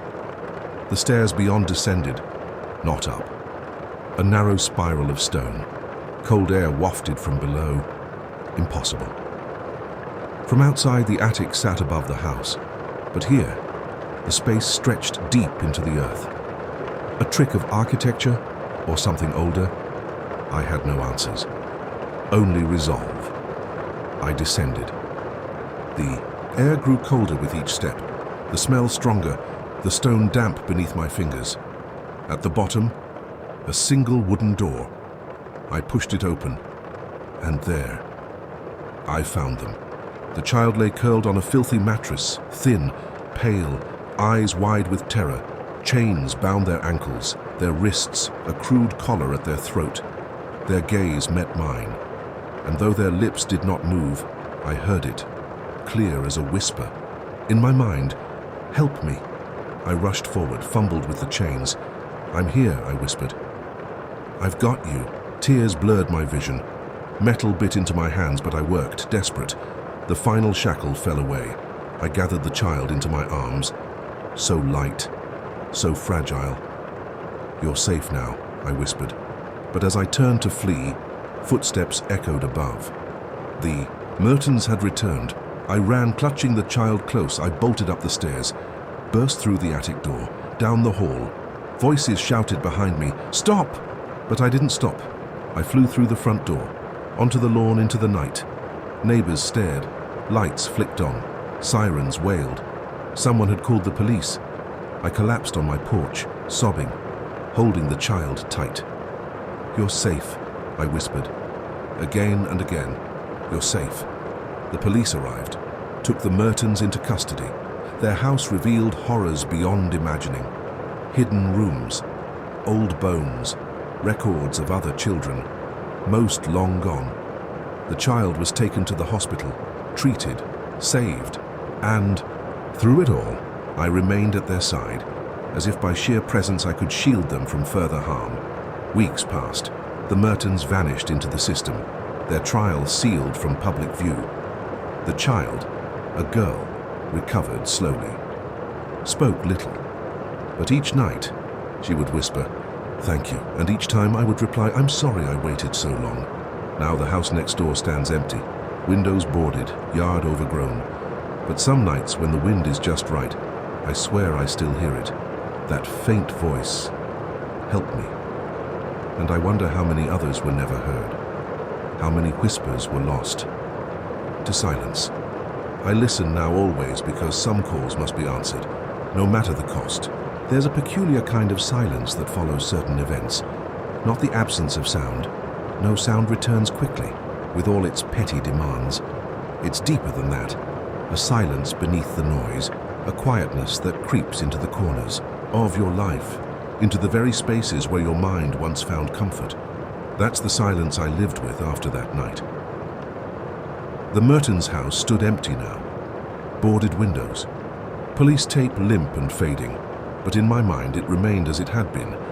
A house with too many shadows, too many locked doors, and beneath it all, an echo of that voice.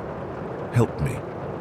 Even though she was safe now, even though the child had been freed, the sound lingered, as if the house itself still whispered the memory of her suffering.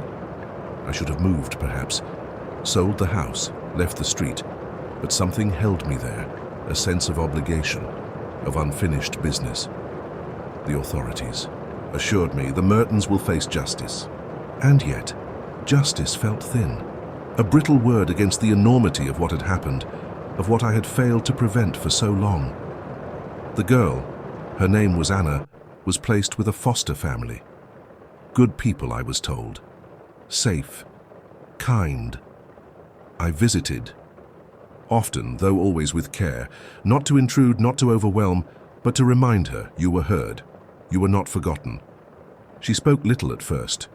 Words were hard for her, trust harder still, but over time a fragile connection formed. She would look for me when I arrived, sit beside me in quiet comfort, and sometimes, and only sometimes, she would speak. It was cold, she told me once. So cold up there. I swallowed, voice tight. I'm sorry, I whispered. She shook her head. You came. And in those two words, the weight of my failure lightened, not vanished, but eased, enough to breathe again.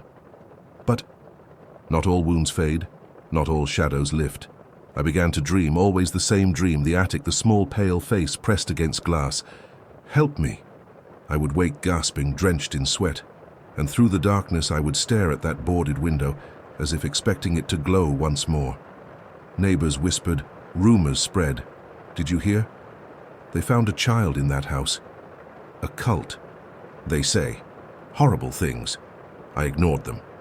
Words could not touch the truth I had seen, could not wrap themselves around the smell of that place, the weight of those chains, the hollow terror in Anna's eyes. Yet despite everything, life went on. A strange thing, how the world insists on its routines. Garbage trucks still rumbled through the street. Mail still arrived. Children still laughed, on their way to school, and beneath it all that silence remained. I kept watch. Old habits die hard. Each night I sat by my window, gaze fixed on that house, listening, waiting. For what, I couldn't say. Surely nothing could remain. The place had been searched, scoured, and yet some nights when the wind rose I thought I heard it again. Please, a trick of memory, I told myself. An echo lodged in a weary mind, but the doubt lingered. One evening, a knock at my door startled me from my vigil. It was Anna's foster mother. She's been having dreams, she said softly. About the house. About you. I nodded. I understand. She wants to see you. The visit was bittersweet. Anna greeted me with a faint smile. We sat beneath the warmth of a sunlit window, a world away from that dark cellar. I remember your voice, she said. Through the window. You said you were there. Tears burned behind my eyes. I should have come sooner, I whispered. She took my hand, small, fragile. You came, she repeated, and I knew. For her, that was enough. But then she said something that chilled me. There's another, she whispered. Another what? Another child. Still there. My heart stopped. Are you sure? I asked gently. She nodded, eyes wide. I heard them. They cry at night. I wanted to believe it was just a dream, a phantom echo of her own ordeal. But deep down that old instinct stirred again, the feeling I had ignored too long before, and I knew what I had to do. I returned to the house the next day. The boards remained. The door chained, but the lock was old, rusted from rain and neglect. I forced it open. The air within was colder than I remembered, heavy, still. I moved slowly, flashlight cutting through the gloom, room by room. I searched, each step a battle against rising dread. And then, beneath the stairs, a narrow door I had missed before, old, warped, half hidden behind sagging plaster. My hands shook as I pried it open. Beyond, a crawl space, dark, claustrophobic, and, from within, a sound, faint, muffled, a sob. Help me. Not a dream, not an echo, another child, still trapped. I crawled in, heart pounding. "It's okay," I whispered. "I'm here." The space opened into a hollow chamber, and there, curled beneath, a tattered blanket, a boy, thin, pale, eyes wide with fear. "I've got you," I said. He trembled beneath my touch, but did not resist. I gathered him close, back through the crawl space, out into the failing light. The police came again. The boy, too weak to speak, was taken to safety, and once more, the house yielded its horrors. Records, bones, traces of others still unknown. Anna visited me days later. "You heard them too," she said. I nodded. "I should have known, I should have looked." She squeezed my hand. "You looked now. I do not sleep much these days. The house next door stands empty still, but its shadows linger, and sometimes, on the wind, I hear it, help me. Not just one voice now, many. A chorus of those lost, those waiting, and so I listen always, because some calls must never go unanswered, not again." Time moves strangely after an event like that. Each day stretches longer than it should. Each night feels heavier. The air itself becomes dense, charged with memory. I began to move through life in slow motion, present in body, but somewhere else in mind. I had saved 2 children now, but that house, it remained. An open wound on the street, and the more I tried to move forward, the more I felt pulled back toward it, toward the unanswered questions, toward the whispers I could still hear in the deepest hours of night. Anna visited again soon after. The second boy was rescued. We sat on the porch this time, a small step forward in her recovery. She didn't say much at first, only gazed at the house next door. "You still hear them," she said at last. It wasn't a question. I nodded. "Sometimes. I do too." I looked at her, those wide, knowing eyes. "Do you think there are more?" I asked gently. She hesitated. "I don't know, but it feels not finished." I couldn't have agreed more. I tried to return to normal life and whatever that meant now, but nothing felt normal. Ordinary sounds startled me. Shadows stretched too long beneath the setting sun, and always, that house seemed to loom, larger in my sight, its boarded windows like blind eyes that still watched me, judged me, accused me of waiting too long. I thought of moving again, more seriously this time, far from this place, but some deeper instinct kept me rooted.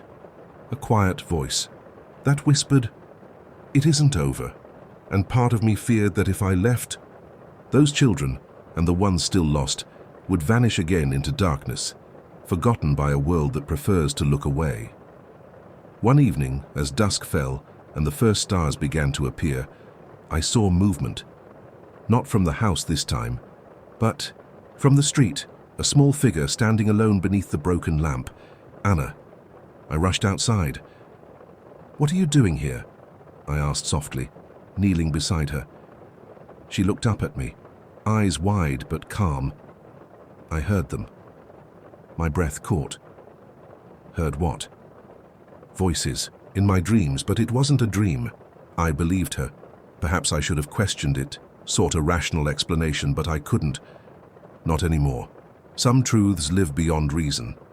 And after what we had both seen, both survived, I had no doubt she was speaking honestly. We stood in silence for a long time, watching the darkened house. "It calls to us," she said softly. I shivered. "I know. We need to go back." The words chilled me. "Anna, it's too dangerous. But there's more. I know there is." I tried to argue, to explain the risks, the impossibility of acting alone again, but in her gaze I saw something unshakable, a certainty I couldn't deny. "We can't leave them," she whispered, and in those words all my resistance crumbled, because I couldn't bear the thought of leaving anyone behind again, not after knowing, not after hearing. I spent the next days preparing, more carefully this time. I alerted the police, provided them with everything I had documented, insisted on another search, a deeper one. But bureaucracy moved slow, and the house remained untouched. Silent. Waiting. I couldn't wait. Neither could Anna. And so, one cold autumn night beneath a sky heavy with cloud, we returned. The boards were still in place, but weaker now and weathered by time and neglect. I pried them loose with shaking hands. Anna stood beside me, small but steady. "Are you sure?" I asked one last time. She nodded. "They're here." Inside, the air was colder than I remembered, thicker, as if the walls themselves held their breath. We moved carefully, flashlight beam cutting through the dark. Dust rose with each. Step shadows seemed to shift in the corners of my vision, but Anna led with eerie certainty. Down the hall, past the broken attic stairs, toward the basement, the place I had avoided before. The door stood ajar, a faint hum drifted from below, low, almost musical. I hesitated, Anna didn't. She slipped inside, fearless. I followed. The basement was vast, larger than seemed possible from outside. Stone walls stretched into shadow, and along them, carvings, symbols I didn't recognize. Marks of something old, wrong. Anna moved toward a far corner. "Here," she whispered, and beneath a crumbling shelf, another door. Small, metal, locked. But the lock had long since rusted through. With a sharp pull, it gave way. Beyond lay a narrow corridor. The hum grew louder, rhythmic, like a heartbeat. "Stay." "Close," I whispered. Anna gripped my hand. Together we stepped into the dark. The air grew colder still, my breath fogged before me. And then, voices, soft, layered. "Help us, please." So cold. A chorus of lost souls, of children unseen. My grip tightened on Anna's hand. "We're coming," I whispered. "We won't leave you." The corridor ended in a wide chamber. Walls lined with crude beds, chains long since broken. And in the center, a circle of faded chalk, symbols worn by time. Anna knelt beside it. "They were here," she whispered. "But they're gone now." Swallowed hard. "Where did they go?" She looked up at me, eyes shining with unshed tears. "I don't know, but they call for us still." We searched the room. Every corner, every shadow, no bodies, no living children. Only the echo of their presence, and the weight of knowing this place had held so much pain, so much loss. I gathered Anna close. "We need to leave," I whispered. "Not yet," she replied, and then, from the shadows in a final voice, "Thank you," clear, certain. A child's voice, a calm at last. Anna smiled faintly. They know we heard them. We left that place together, into the cold night, into the fragile light of stars.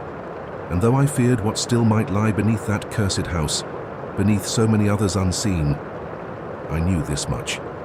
We had heard them, and that mattered. It mattered more than I could ever explain. The days that followed were heavier than any before. Not in their events. Life moved on around us as life always does, but in the silence they carried, a silence that pressed down on me like stone. Anna, too, seemed altered, more thoughtful. Her gaze lingering on shadows a little longer than before, her words fewer, though weighted when they came. We both knew something had shifted in that house, in that dark beneath the floorboards, but neither of us fully understood what it meant. I spent my nights as I had before, sitting at the window, staring at the boarded shell of the house next door, waiting, listening. But this time, there were no whispers, no faint pleas through the darkness, only the wind brushing through brittle branches like a skeletal hand across stone. And yet, the silence itself spoke volumes. It was not peace I heard, but an absence too loud to ignore, as if something had left. Yes, Maraz, but something else had been stirred, awakened, unseen. I tried to speak with the police again, tried to explain what we had found, what Anna had heard, but my words faltered beneath their skeptical gazes. "We cleared the house," they told me. "There's nothing left there. We've documented everything." "You haven't heard it," I said, voice strained. "You didn't feel it." They smiled politely, but their eyes were tired, the eyes of people who wished to move on from things they didn't understand. And perhaps I couldn't blame them. To acknowledge what lingered in that house would be to accept too many other questions for which no answers existed. Anna and I met often. She seemed drawn to my home now, as if the walls here felt safer, warmer. We spoke of many things, but always, eventually, the conversation would drift back to the house. "Do you think they're free?" she asked one night. "I hope so," I replied honestly, "but you're not sure." I shook my head. "Some voices still echo, Anna, even after the chains are broken." She nodded solemnly, understanding more than her years should have allowed. "I hear them sometimes," she whispered. "At night in my dreams, I placed a hand gently over hers. Dreams carry truth, sometimes more than waking hours. But if they do call to you again, tell me." "I will," she promised, and in her gaze I saw that same resolve, that fierce determination that had drawn me into this inescapable path to begin with. As autumn deepened into winter, the house next door grew colder in presence, if not in temperature. It became something else, a void on the street. Neighbors no longer spoke of it. Children crossed to the other side of the road when passing, and the birds, they no longer perched upon its roof or branches. Nature itself seemed to recoil from the place, and yet I remained tethered. Each day, each night, I returned to my vigil, listening, watching. Perhaps it was guilt that kept me so bound, perhaps duty, or perhaps some deeper, unspoken bond forged in the darkness of that house, a bond between those who hear and those still unheard. Then, one night, it returned, the voice, not the pleading cry of before, not the thin, desperate whispers of the attic, but a new voice, older, colder. "Watcher." The word sliced through the silence of my home like a blade through cloth. I sat bolt upright, breath caught in my throat. "Watcher," it repeated. "Your task is not done." I searched the room, but found no source, no presence, only the deep pulse of something unseen resonating within my very bones. I called Anna the next day. "Have you heard anything new?" I asked carefully. She looked at me for a long moment, then nodded. "I heard a voice," she whispered. "Not like the others." "What did it say?" She hesitated, eyes flicking toward the house. "It said, 'The circle is not broken.'" The words chilled me deeper than any winter air could. "What does it mean?" I asked. Anna's gaze was steady. "I think there are more places, not just here." I swallowed hard. "You think they moved it? Moved them?" "I don't know," she said simply. "But I know this, it's not finished." Those words haunted me. I began researching, late into the night, pouring through every record, every scrap of information I could find about the Mertons, about the house, about any similar patterns across the country. And patterns there were, scattered. Reports of missing children, homes bought and sold quickly, used briefly and then abandoned. And beneath them all, whispers, rumors of old rites, of circles drawn beneath floors, beneath foundations, of places meant not merely to imprison bodies, but to bind voices, to hold echoes trapped for some darker purpose. I compiled everything I found, shared it with Anna's foster family, with the few officers still willing to listen. Victor, a contact from the early days of the case, returned to my orbit, drawn by the strange symbols I had documented. "These are old," he said, "older than you know, used to bind, to contain. And they are not unique to this place. How do we stop it?" I asked. He smiled grimly. "We listen, we follow, and when we find the next place, we break the circle." And so began a new chapter, a darker one. No longer a story of one house, one family, but a story of patterns, of a network older than any one home, a web of silence stretched across unseen spaces, holding captive voices that had cried out too long into emptiness. I was no longer merely a neighbor, no longer a man behind a window. Now, I was a listener, a seeker, bound to this path by guilt, by duty, and perhaps by something deeper still. Anna remained my compass. Her sensitivity to the echoes far surpassed my own. Together, we traced the whispers that remained, and though fear walked beside us step for step, we pressed on, because now we knew, now we had heard, and once truly heard, some calls must never go unanswered, not again, not ever. When you learn the world is not what you thought it was, when the ground beneath your feet gives way, You don't fall all at once. You fall in stages, a slow collapse of certainty, brick by brick. And in its place grows something else, something colder, something harder. Resolve, perhaps, or obsession. I'm still not sure which gripped me in those days.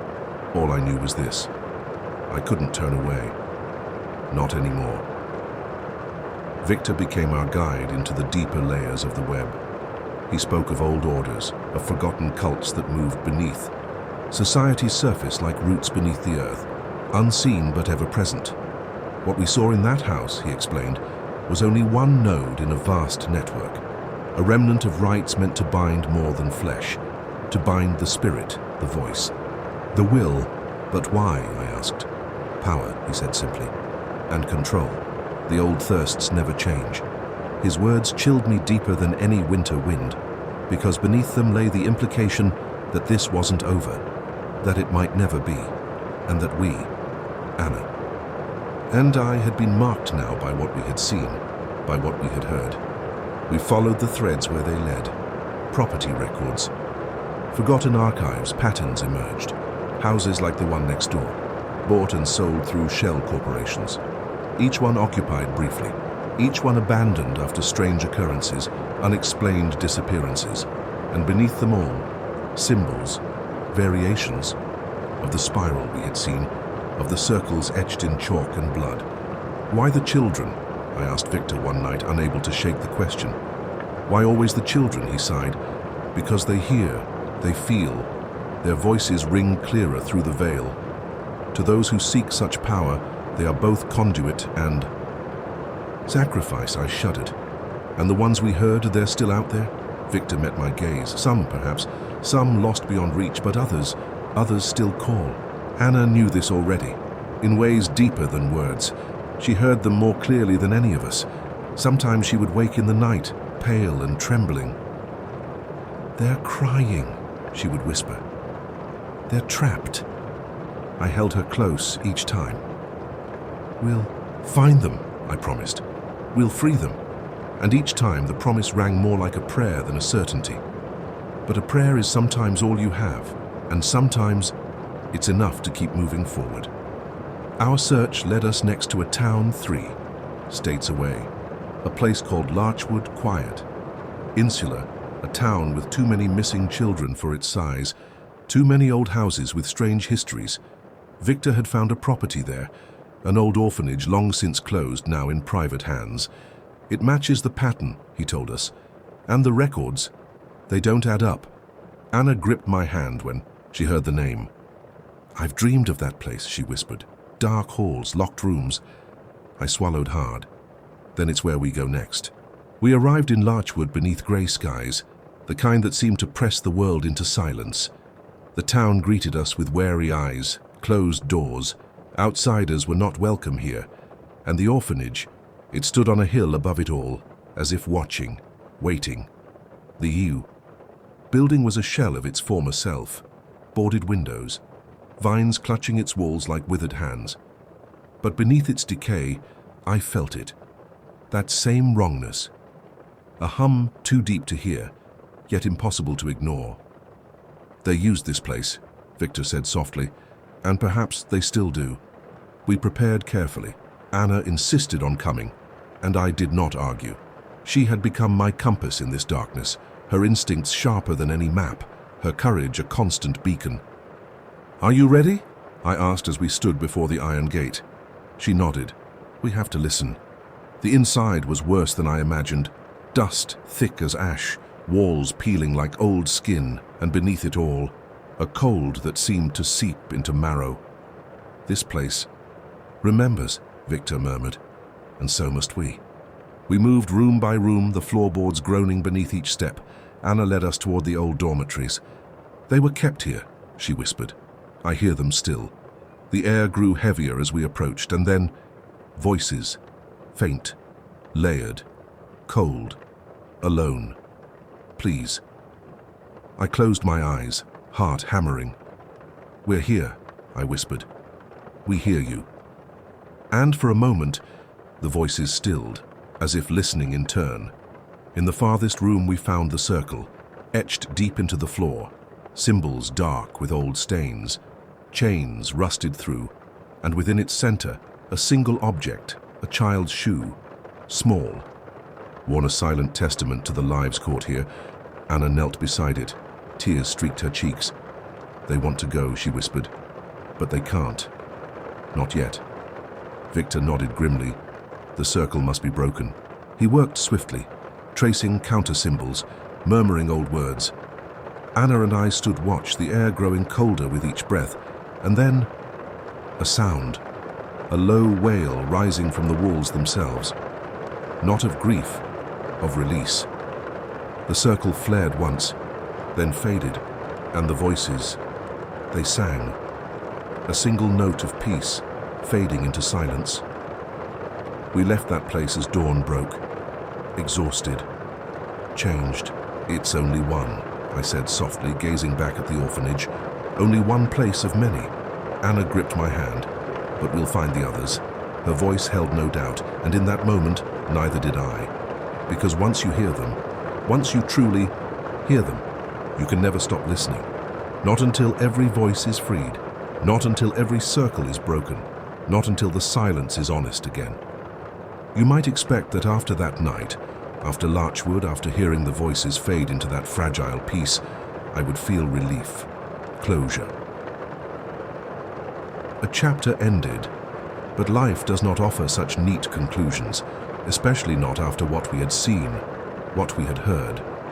If anything, that moment, that strange song of release, left a deeper wound, a reminder of how much more there was yet unseen, unheard, unanswered. Anna sensed it too. I saw it in her eyes as we drove home. Not fear, not sadness, but something harder. To name resolve, perhaps. A knowing that the path ahead would not grow easier, only deeper. "There are more," she said softly. "I know," I replied. "Will we find them?" I gripped the wheel tighter. "We'll try. We must. Because what else can you do? Once you've learned to hear the cries beneath the silence of the world, you cannot go back. Not truly. Not without betraying every voice that still waits in the dark." The weeks that followed passed in a strange rhythm. Part of me tried to return to old routines. Morning walks. Reading by the window, watching the world pass by with that familiar detachment. But it wasn't the same window anymore, and I was no longer the same man. The silence outside wasn't empty now. It was layered. A tapestry of sounds just beyond. Reach footsteps where none should be. Breaths in rooms long abandoned, and always beneath it all at the faintest thread of a child's voice. "Help me." Or sometimes, "Thank you." Anna continued to visit. Her foster family had come to trust me now, understood in their own way the bond that had formed between us. We would sit together in quiet evenings, sharing tea, watching the stars. "Do you think they watch us?" she asked once. "The ones we helped?" "Perhaps," I said. "Perhaps they listen as we listen." She nodded. "I hope so." Victor kept sending us fragments, symbols found in other places, reports of strange properties purchased under odd names. "The web runs deep," he warned, "and those who built it they do not forget." Nor did I. My own dreams had changed, no longer plagued by helpless echoes but by the weight of knowing, of responsibility. I saw circles in places where none existed, heard faint voices in every creak of floorboards. And though I tried to remind myself, "You can't save them all," that voice always answered. "You must try, because trying is all that stands between silence and surrender." One crisp winter morning, Anna arrived with a folded scrap of paper. "I dreamed this," she said on it, a symbol, familiar yet different, a spiral within a spiral. "Victor will know," I said, and he did. "This one marks an anchor," he explained. "Not just a place of binding, but a point where the voices are drawn, stored, echoed outward." "Like a signal?" I asked. "In a way. These circles feed one another. Breaking one frees some, but until the anchor is shattered, the cycle continues." Anna's eyes burned with quiet fire. "Then we break the anchor." Victor traced the symbol's origins to an old church long abandoned, deep in the northern woods. "It was sold years ago," he told us. "Records are scarce, but it fits the pattern." And so again we prepared to follow the call. Not out of duty alone, but because we had no choice. The voices had made that clear, and once heard, you are bound, not by chains, but by conscience. We reached the church beneath a sky bruised with clouds. Snow drifted through the trees, muffling the world in eerie quiet. But beneath that silence I felt it. A hum beneath the earth, a pulse older than stone. They are here, Anna whispered. Waiting. The church stood hollow, ribs of wood exposed to the grey sky. Inside, dust lay thick as snow. But in the chancel, there it was. The anchor, a spiral etched in iron beneath the floor. Dark. Breathing. It binds them here, Victor said. We must unmake. The process was slow, delicate. Each symbol counted, each line disrupted, and as we worked, the voices rose. Please, don't forget us. Light. Bring the light. I wept as I worked, hands shaking. Anna's voice joined the chant. Victor spoke strong and clear. You are heard, she whispered. You are free. And as the final line broke, the spiral flared once, then shattered into silence. A silence not of loss, but of peace. For the first time, true peace. We stood in the empty church long after the echoes faded. None of us spoke. There was nothing left to say. Only the quiet understanding that this was but one battle in a larger war. One voice freed amid countless others still waiting. Anna took my hand as we left. We'll keep listening, she said. I squeezed her fingers gently.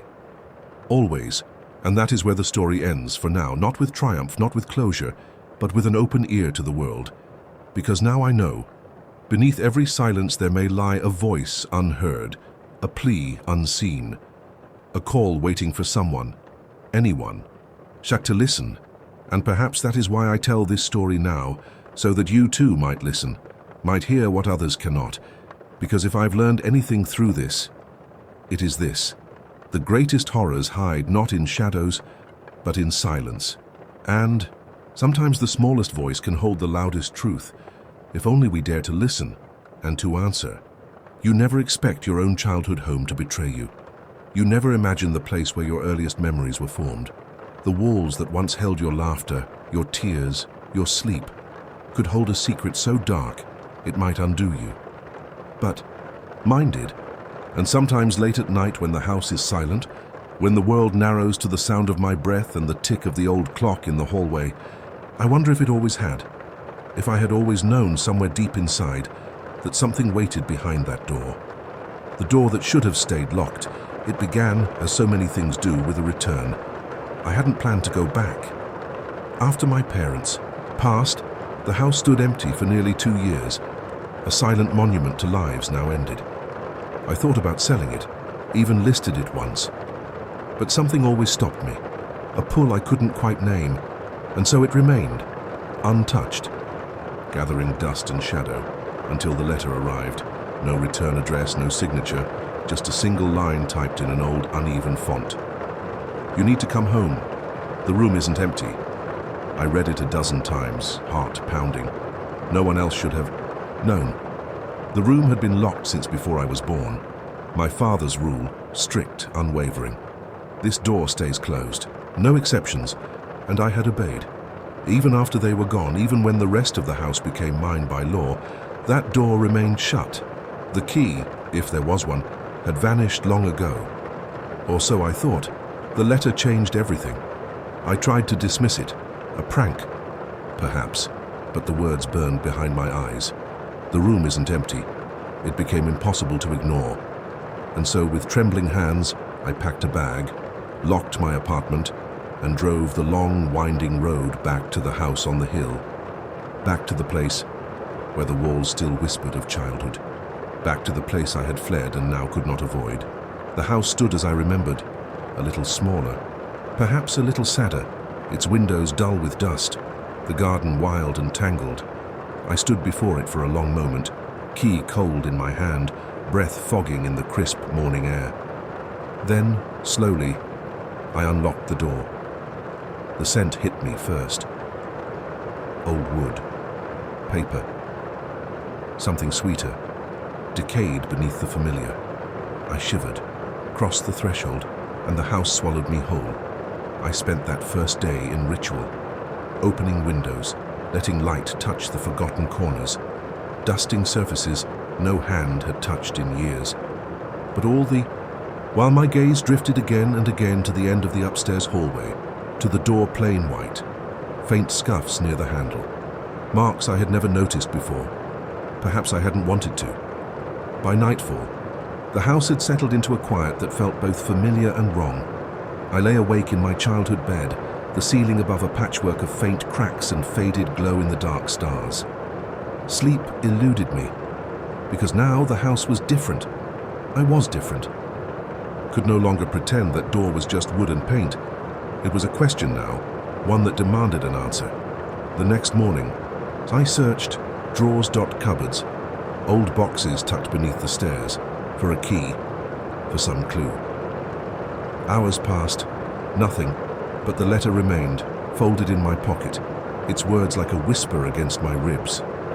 The room isn't empty. And so, against all logic, against the cold knot of fear in my chest, I decided I would force the lock. It wasn't difficult. Time had weakened the old mechanism. One sharp blow with a hammer and chisel, and the latch gave with a brittle snapper. I stood there for a moment, breath shallow, staring at the now slightly ajar door. A faint breath of colder air drifted through the gap, and something else, a scent I couldn't place. Sweet, metallic, wrong. I pushed the door open, slowly, carefully, and, for the first time in my life, I saw the room beyond. It was small. No windows, wood-paneled walls stained with something dark in places. The air was thick, heavy with a kind of weight that pressed against the skin, and in the center of the room, a chair, wooden, simple. Its back, carved with a spiral I did not recognize. A single lamp hung from the ceiling, its bulb flickering weakly. The only light, and beneath the chair, scattered papers, drawings, childlike, faces with hollow eyes, shapes I could not name. Words scratched, again and again. I'm sorry. Help me, it's still here. I stepped inside, throat dry, heart pounding so loud I thought the walls might hear it. The air grew colder with each step. Breath misted before me, and though I stood alone, I felt eyes upon me, watching, waiting. The lamp flickered once, twice, then steadied, and with its light I saw more. Scratches along the walls, small clawed fingernail marks, some stained dark as if in blood. And above them, faint, almost invisible unless the light caught them just so. Symbols, circles, spirals, lines intersecting in patterns that made my head throb to look upon them. I tore my gaze away, focused on the chair, on the papers, on the question that burned now like fire beneath my ribs. What happened here? And worse, who? I gathered the papers with shaking hands, folding them carefully. Then I searched the room, every inch, but no other door, no hidden compartment revealed itself. Only the same oppressive air, the same whisper of cold across the high skin. And though I found no voice, no figure, something inside me knew I was not alone, not truly, not anymore. That night I could not sleep, not even in the comfort of my old bed. I sat in the living room, fire low in the grate. Papers spread before me. The drawings disturbed me more than I could say. Not for their content, though that was unsettling enough, but for their repetition. The same faces, the same plea. Help me, again and again, and worse, a name appearing in the margins of several pages. Daniel. A name I did not know, a name my parents had never spoken, a name that now thrummed in my skull with each beat of my racing heart. I spent the next day in the town archives, seeking some record, any record, of who Daniel might be. Old census, rolls.birth certificates.death records, and in the oldest file, Essie's barely legible, yellowed with age, I found it. Daniel Whitlock, deceased, age 7. Date: 1 year before my birth. Place of death: unknown. Parents: Margaret and Alan Whitlock. My parents. The world shifted beneath me then, tilted on an axis I had not known existed because I was an only child. Always. Had been, or so I thought. or so I had been told, but the record was clear, my brother. A brother I had never known, never been allowed to know, and now I understood. The room, the locked door, the silence, not protection, not mystery. Guilt, horror, a secret buried beneath years of lies, and now unearthed. I returned to the house, head spinning. The air felt heavier now.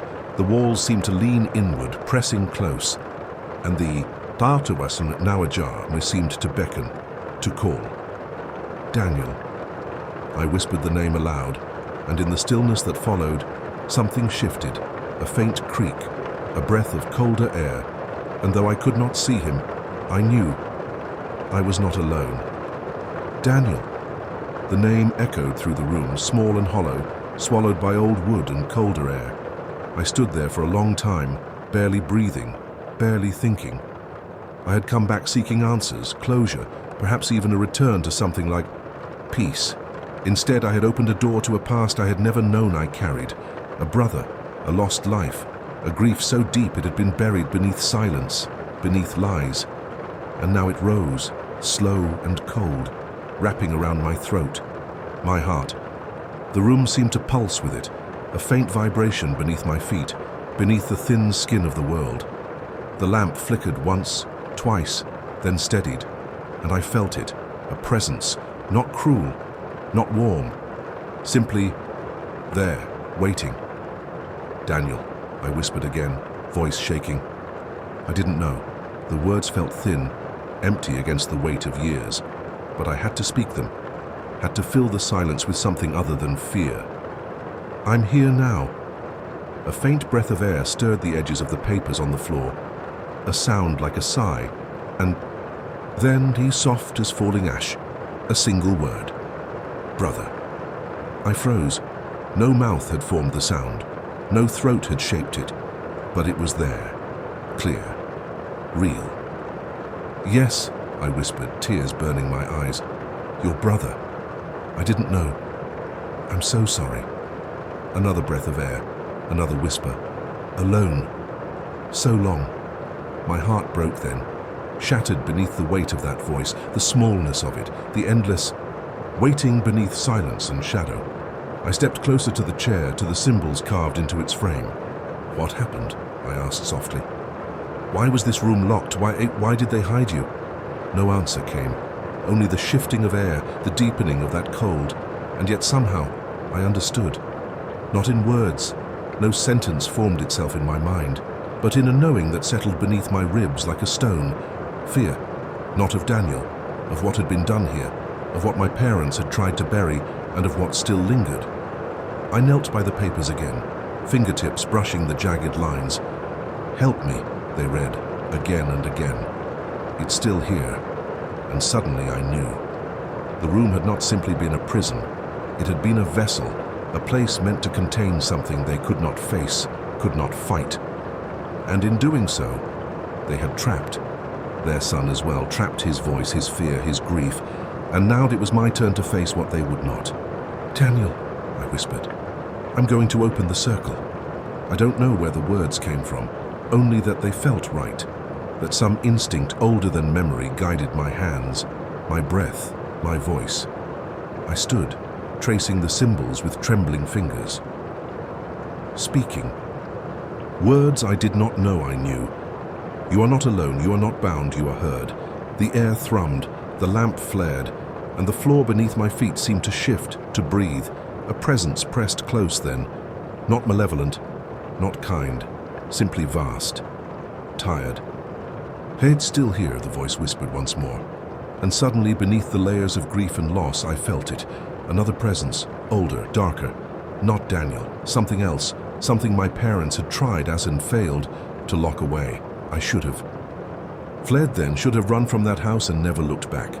But I could not, I would not leave him trapped, not again, not ever.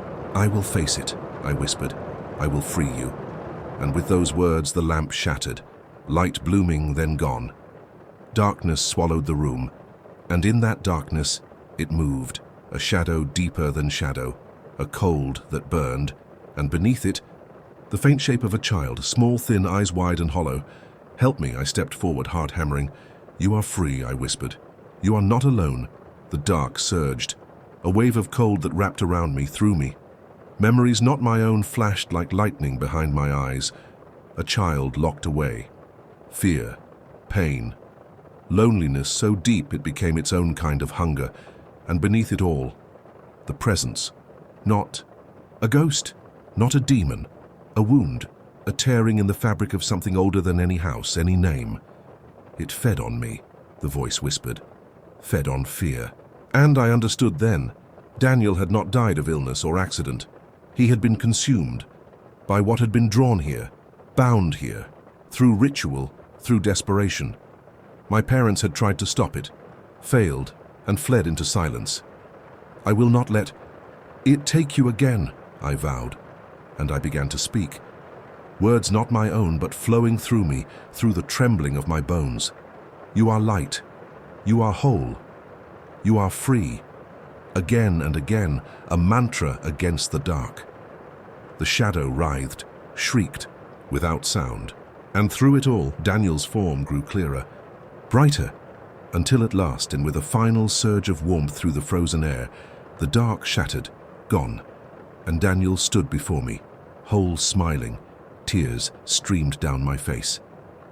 "I'm sorry," I whispered. "I'm so sorry." He reached out, a hand small and light as air brushing my cheek. "Thank you." And then he was gone. Not faded, not stolen, freed. A presence lifted from the room, from the house, from the very air. I collapsed then, sobbing in the dark. Not from fear, not from grief, but from the breaking of a weight I had never known I carried. Burden passed through blood and silence, now ended, at last. When I left the room, dawn was breaking. Pale light touched the floorboards. The door, once so heavy with presence, swung light beneath my hand. And as I stepped into the hallway, the house felt different. Not empty, not haunted. Simply quiet. Truly quiet. For the first time. I packed what little I needed that morning, locked the house behind me, and as I stood on the porch one final time, I spoke aloud, "Goodbye, Daniel." A breeze stirred, warm, gentle, and I knew he had heard. I tell this story now not for sympathy, not for absolution, but because there may be other rooms, other doors left locked too long, other voices trapped beneath the silence of our lives, and if you ever hear them, if you ever feel that weight pressing from beyond the walls, listen, do not turn away, do not bury it in fear, because sometimes the smallest voice is the one that matters most, and some doors must be opened. No matter what waits inside, some things in life seem so small in the moment. A glance, a turn of the head, a number flashing on your phone screen for a second too long, insignificant, harmless, until it isn't. Until you look back and realize that was the moment, the choice. So when everything began to shift beneath your feet, that was the moment for me. One missed call, one voicemail, from a number I didn't recognize, a number I should have left alone. It was an ordinary Thursday, the kind of day that blurs into all. The others, forgettable in every way. Work had been long and dull, emails and meetings and the endless hum of fluorescent lights. When I finally got home, the sky already hung heavy with dusk. I dropped my keys on the table, kicked off my shoes, sank into the couch, a simple routine, a safe one. But when I glanced at my phone, a small red icon caught my eye, one missed call, and a voicemail. At first I didn't think much of it. Wrong number, probably. Spam. It happened all the time. But something about the number, long, unfamiliar, with an area code I didn't recognize, tugged at my attention. Curiosity, that small, dangerous impulse, and without really thinking, I tapped play. The voice that filled the room wasn't what I expected. Not a robotic message, not a scammer or telemarketer. A woman's voice, soft, frayed at the edges. "Hello." A pause. "I know this is strange. You don't know me, but please, if you're hearing this, I need your help. It's not safe. I'm not safe." Another pause, ragged breathing. "They're watching, listening. I don't know how much time I have left. Please, don't trust the voices. Don't trust the ones you can't see. A sharp gasp, a thud, and then silence. The message ended. I sat frozen, phone still in hand, heart thudding against my ribs. For a long moment, I couldn't move, couldn't breathe. It had to be a prank, a wrong number, someone playing some elaborate joke. And yet, the tremble in that voice, the raw edge of fear, it felt too real, too human. I replayed it. Twice. Each time, my skin crawled a little more. Don't trust the voices. What did that mean? And who was she? How had this message ended? Up on my phone. Questions spiraled through my mind, each one colder than the last. For the rest of the evening, I tried to shake it, tried to focus on anything else, a movie, a book, even the empty comfort of social media, but the words echoed in every silence. Please, I need your help. They're watching. I barely slept that night. Each creak of the house made me flinch. Each shadow seemed deeper, heavier, and somewhere beneath it all, a voice whispered, "You shouldn't have listened." The next morning, rationality tried to reclaim me. It was just a wrong number, an old message accidentally sent. No one knew me. No one was watching. But when I checked my phone again, the voicemail had vanished, gone. No record of it. No missed call in the logs. If it had never been there. But I knew what I'd heard. And somehow, impossibly, the number still lingered in my recent calls. Faint, grayed out, unavailable. I couldn't let it go. I searched the number online. No results. I called it back. Dead. Line no ring, no tone, just silence. Cold, absolute silence. And that silence followed me. To work, to the store, back home. It clung to me like a second skin, and with it came the dreams. At first, they were vague, shadows moving just beyond sight, a voice calling my name through the dark. Help me, please. And then, the faces. Hollow eyes, mouths stretched in silent screams. I woke, gasping, drenched in sweat. Each time, the words from the voicemail burned clearer in my mind. Don't trust the voices. I told myself I was overreacting. That stress and sleepless nights were twisting my thoughts. But then things began to change. In small ways, subtle at first, the radio crackled with faint whispers beneath the music. My reflection in the window seemed delayed, moving a fraction too slow. Lights flickered without cause, and always that feeling, that I was not alone, that unseen eyes followed my every move. A week passed, each day heavier than the last, and then a new message, not on my phone this time, on my answering machine, an old landline I rarely used, almost forgotten. The light blinked red when I came home. One message. Hands shaking, I pressed play. You listened. Now you must see. Static. A faint, distorted laugh. The voices are coming. Click. Panic set in then. I searched the house from top to bottom, every room, every closet, but found nothing. Only the oppressive silence waiting for me at every turn, and within it, something darker, a presence. Watching, waiting. I began to avoid the house, spending hours wandering the city, seeking noise, light, life. But it followed me, shadows lengthening too quickly, strangers' faces blurring at the edges, reflections rippling in still glass, and always, that voice beneath the noise. You shouldn't have listened. I reached out for help, friends, family, but the words felt hollow in my mouth, a voicemail, I'd say, from a stranger. And now, something's wrong.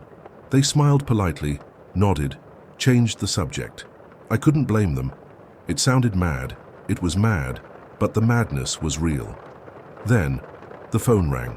Late one night, as I sat staring at the blank television screen, the same number, unfamiliar, impossible. Before I could think, I answered. Hello? Silence. Then, her voice. Please help me. A sob. It's getting closer. They know you heard me. Don't listen. Whatever you do, don't listen. A sharp gasp. The line went dead. The air felt thicker then. Every breath a struggle. The walls seemed closer, and from somewhere deep within the house, in a faint voice rose, "Come see, come listen, come belong." I couldn't move, couldn't breathe.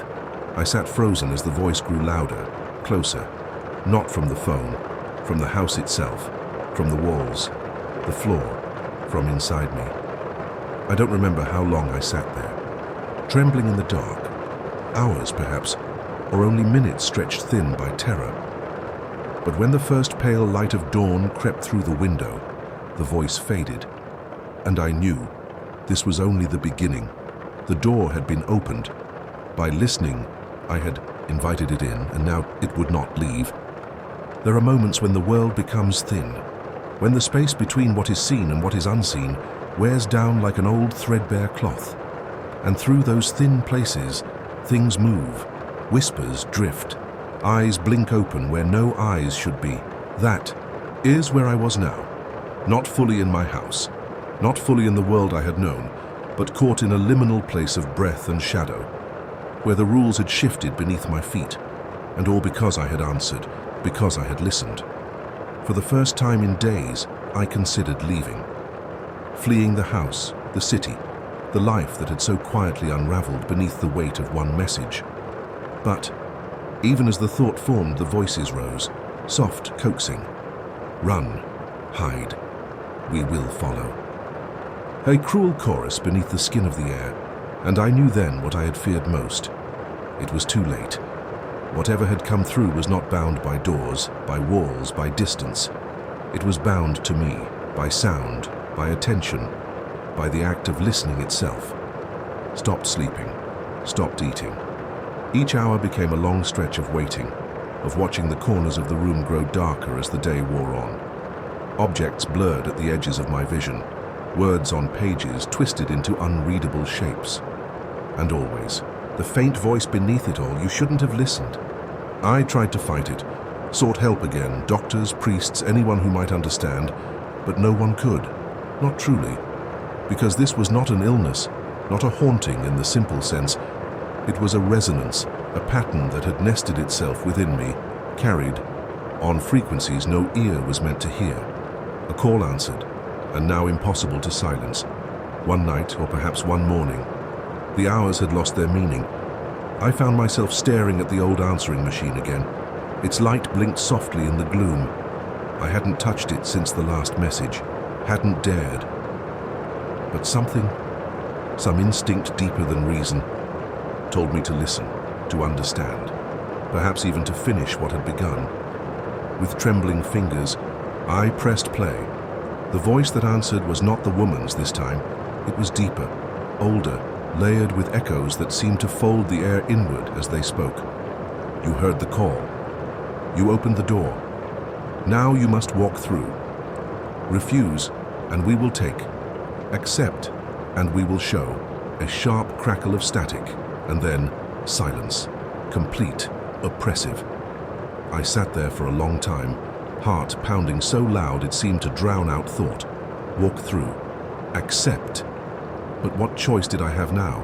Refuse and be consumed, piece by piece. Accept, and perhaps find some answer, some path through the madness. With a breath that shuddered through my chest, I spoke aloud to the empty room.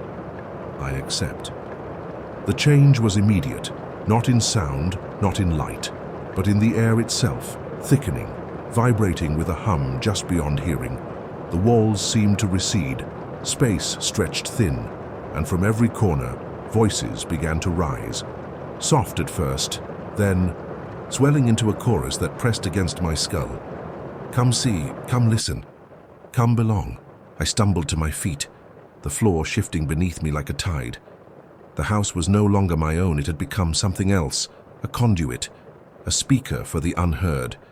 I moved as if in a dream, room to room, guided by voices that tugged at memory, at guilt, at the deepest parts of self. In the hallway mirror, my reflection smiled back. A beat too late, eyes too bright. "Listen," it whispered, deeper. In the kitchen, the faucet dripped not water but sound, each droplet a soft plea, "Help us." And in the bedroom, the phone sat waiting. Ringing, ringing, ringing, I answered. Hello? Silence. Then, her voice again. You've heard too much. They are coming through now. I'm sorry. A sob. I tried to warn you. The line went dead. I don't remember falling to the floor, don't remember the hours that passed as the voices swelled into a storm that filled every space, every breath. But when I rose, the world had changed. Or perhaps I had. The house stood, silent again, cold still. But beneath that silence I could hear them, always now, a layer beneath thought, the voices of the lost, the voices of those drawn through the same thin places I had stumbled into. And I knew I was marked. One who had answered, one who had listened. I tried to leave then, tried to walk out into the daylight, into the comfort of a world that still turned with its blind routines, but the voices followed. In the hum of the streetlight, in the buzz of a passing phone, in the soft static of every screen. Come back. Listen. We are not done. Weeks passed, or was it days? Time meant nothing anymore. Friends stopped calling, stopped visiting. Perhaps I stopped answering. I don't remember. All I remember is the hum beneath each moment, the pull beneath each thought.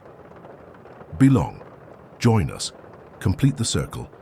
And so here I sit now, in the room where it began, phone in hand, waiting, because I know it will ring again. It always does, and I will answer. I must. There is no choice left to me now, only this, to listen, and perhaps, in some final moment of grace, to understand, or to be consumed. If you ever see a number you do not know, a number that hums in the bones of the world when it rings, let it go. Do not answer. Do not listen. Because some calls are not meant for the living. Some voices carry things that no ear should hear, and once you do, once you let them in, they never leave. Never. I know this now, I answered, and I wish I never had. There are places the world tries to forget, places left to rot beneath layers of time and silence, where history curls in upon itself like old paper. Places that still breathe, faint and shallow, waiting for someone foolish enough to listen. I never believed in such places. Not really. I thought the past was just that, past. Cold facts on dusty shelves, powerless in the present. But that was before St. Alden's, before the Forgotten Wing, before I learned that some echoes do not fade, some cries are too deep to die. It started, as these things often do, with something simple, a job, a way to fill the long stretch of days after my father passed. When the call came, an offer to help catalogue records at the old St. Alden's Hospital, it felt like a distraction, something harmless. I should have known better. It's just clerical work, they told me. We're reopening parts of the building, cleaning out the archives. Nothing dangerous, I accepted. The hospital stood like a relic against the grey sky, a mass of stone and shadow. New wings had been built around it, gleaming glass and steel, but the core remained. Old bones. Beneath a modern skin, I was assigned to the Western Records Room. Hours each day spent sifting through brittle files, scanning them into digital silence. It was dull, mechanical. The building itself seemed half asleep, but then came the patterns, names with no discharge dates, children admitted with no follow-up. Faint notes referencing Ward C, a place that did not exist on any map of the hospital. I asked about it once. Ward C was closed long ago, the supervisor said, voice flat. You won't find it. But the records whispered otherwise. Late. Nights brought worse things. The building emptied out and silence deepened. In that silence came sounds, faint footsteps, whispers where no one stood, laughter, high and thin, that sent cold through my veins. I told myself it was old pipes, imagination, fatigue. Until the night I heard the crying. It came from the dark beyond the main corridor, soft and broken. A child's voice rising. Through the hush. Please, help me. I froze, breath held tight. The voice came again. Hurts. Alone. I should have left. Should have run.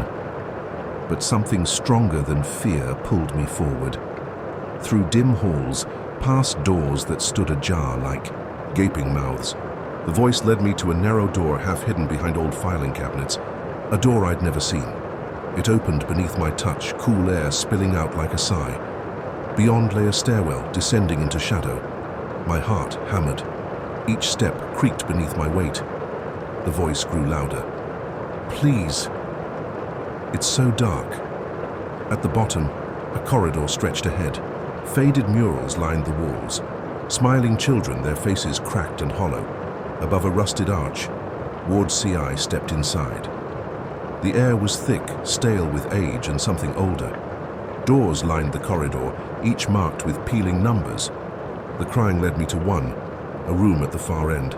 The door swung open on silent hinges. Inside, small beds lay beneath dust-cloaked sheets.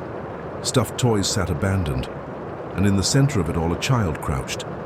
"Help me," Kai whispered. "It's okay. I'm here." The child turned. Empty eyes met mine. A mouth twisted in silent scream, and in that moment, the air split with voices. Layered, mournful, "Stay, don't leave us." Darkness swelled, and as the world spun, one thought burned through the fear. I had found the wing. The one they said did not exist, and now it had found me.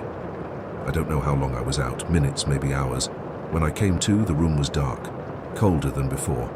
The beds loomed in the gloom like pale bones, and the child, the one I had seen, I was gone, but the voices remained. Soft, constant. "Stay. Don't leave us." I pushed myself upright, head swimming. Something in me, some last thread of reason, screamed to run, to flee that cursed place and never return. But something deeper held me, not the voices, not fear, guilt, a weight I hadn't known I carried, the kind that comes when you hear a cry and know you can't pretend it wasn't there. I stumbled into the corridor. It seemed longer now, stretched thin in the dark. The murals on the walls had changed. I swear they had. Where once smiling children had played beneath painted skies, now hollow eyes stared back, faces blurred, hands pressed against invisible barriers, and beneath the layers of paint, words had begun to emerge. "Help us." Still here. So cold. I moved faster, breath shallow. But the air grew heavier with each step and the voices grew louder. "Please, don't leave. You can hear us. You have to help. Please." I don't remember reaching the stairwell. Only the feel of cold stone beneath my hands, the burn of breath in my chest. When I burst into the corridor above, the hospital seemed wrong. Dimmer. Older. The light had shifted, faint and yellowed like aged paper. I ran, through the archives, through the main hall until at last I found someone, a janitor pushing a worn cart. "You have to help," I gasped. There's a wing. Ward C, children." He froze, face pale. "You saw them," he whispered. Not a question, a grim fact. "You shouldn't have gone down there." I pressed him for answers, desperate. "What is that place? Why is it there?" He glanced around, voice low. "It was closed long ago, after the fire." "Fire?" He nodded. 70 years back. A ward for children. They say it started in the wiring, but some say it wasn't the fire that killed them. It was the fear, the panic. They couldn't get out." He swallowed. "They never cleared it, just sealed the wing, pretended it didn't exist." "But the voices..." He looked at me then, eyes hollow. "Sometimes they call, and sometimes someone listens." He shook his head. "You shouldn't have listened." I left the hospital that night, tried to, but the voices came with me. Not loud, not constant. A faint echo beneath each sound. "Help us! Come back! You can hear us!" I told myself it was stress, lack of sleep, but deep down I knew I had opened something. Not by touch, not by sight, by hearing, by acknowledging what others had tried to forget, and now it would not be ignored. Days passed. I stopped sleeping, stopped eating. Each time I closed my eyes, I saw them, the children, their faces pale, eyes wide with pleading. "Help us. Please." I tried to tell others, friends, family, but the words sounded mad. Ghosts? In an abandoned wing? Are you sure you didn't dream it? But I knew. I had heard. And the voices grew stronger. Then the messages started, scrawled on notepads I hadn't touched. Come back, you can help. On my bathroom mirror, traced in condensation, please. And beneath it all, and that pull, not physical, not forced, but relentless. A weight that drew me toward the hospital again and again, toward the place I had tried to leave behind. One night, unable to fight it, I returned. The hospital stood silent, beneath the pale moon, windows dark, empty. But I knew better. Somewhere beneath the stone and shadow, they waited. Not with malice, not with anger, with longing, with need. You can hear us, they whispered, please. And as I stepped through the doors, once more a single thought echoed through my mind. I had listened, and now I had to answer. The hospital doors groaned as I pushed them open. Inside, the air was colder than it should have been. Each breath felt heavy, laced with something old. The main hall stood empty, lights flickering overhead. But beneath the hum of failing electricity, I heard it, the faintest thread of sound. Please. It wasn't loud. Not a cry, not a shout. A whisper, one that threaded its way through the silence and curled around my ribs, tugging me forward. Come back. I moved through the corridors on instinct, past familiar rooms now steeped in deeper shadow. The world felt thinner here, stretched at the edges like old film about to tear. And beneath every footstep, the same pull, insistent, steady, toward Ward C, toward what I had left behind. You can help. You heard us. The filing cabinet had been moved. The narrow door behind it stood ajar. No dust disturbed on the stairs this time, no resistance, only the deep, inviting dark. I hesitated at the threshold, breath caught. A voice, my own perhaps, or something older, whispered inside my head, "You owe them this." And I stepped through. The stairwell swallowed me whole. Each step creaked beneath my weight, echoing louder than it should have in the suffocating dark. Halfway down, the air grew colder, breath fogged before me, and the whispers returned. Almost here. Don't be afraid, please. I reached the bottom, heart hammering. The corridor beyond was unchanged, faded murals, hollow eyes. But something felt different. The walls seemed closer, the air thicker, and beneath my feet, the faintest vibration, like a pulse. Alive, waiting. I moved forward, each step an effort. The voices grew louder, not chaotic, layered, a chorus of longing. You can see us, you can hear us. Help. At the end of the corridor, the door stood open. Beyond it, the same room, beds draped in dust and silence. Abandoned toys watching with stitched eyes, and in the center, a figure, not hunched this time, standing, waiting. I froze in the doorway. "Who are you?" I whispered. The figure raised its head, a child's face, pale as moonlight, eyes too deep, too knowing. "You heard us," it said, voice layered, both child and ancient. "You came back." I swallowed, throat dry. What do you want?" A pause. Then, "To be free."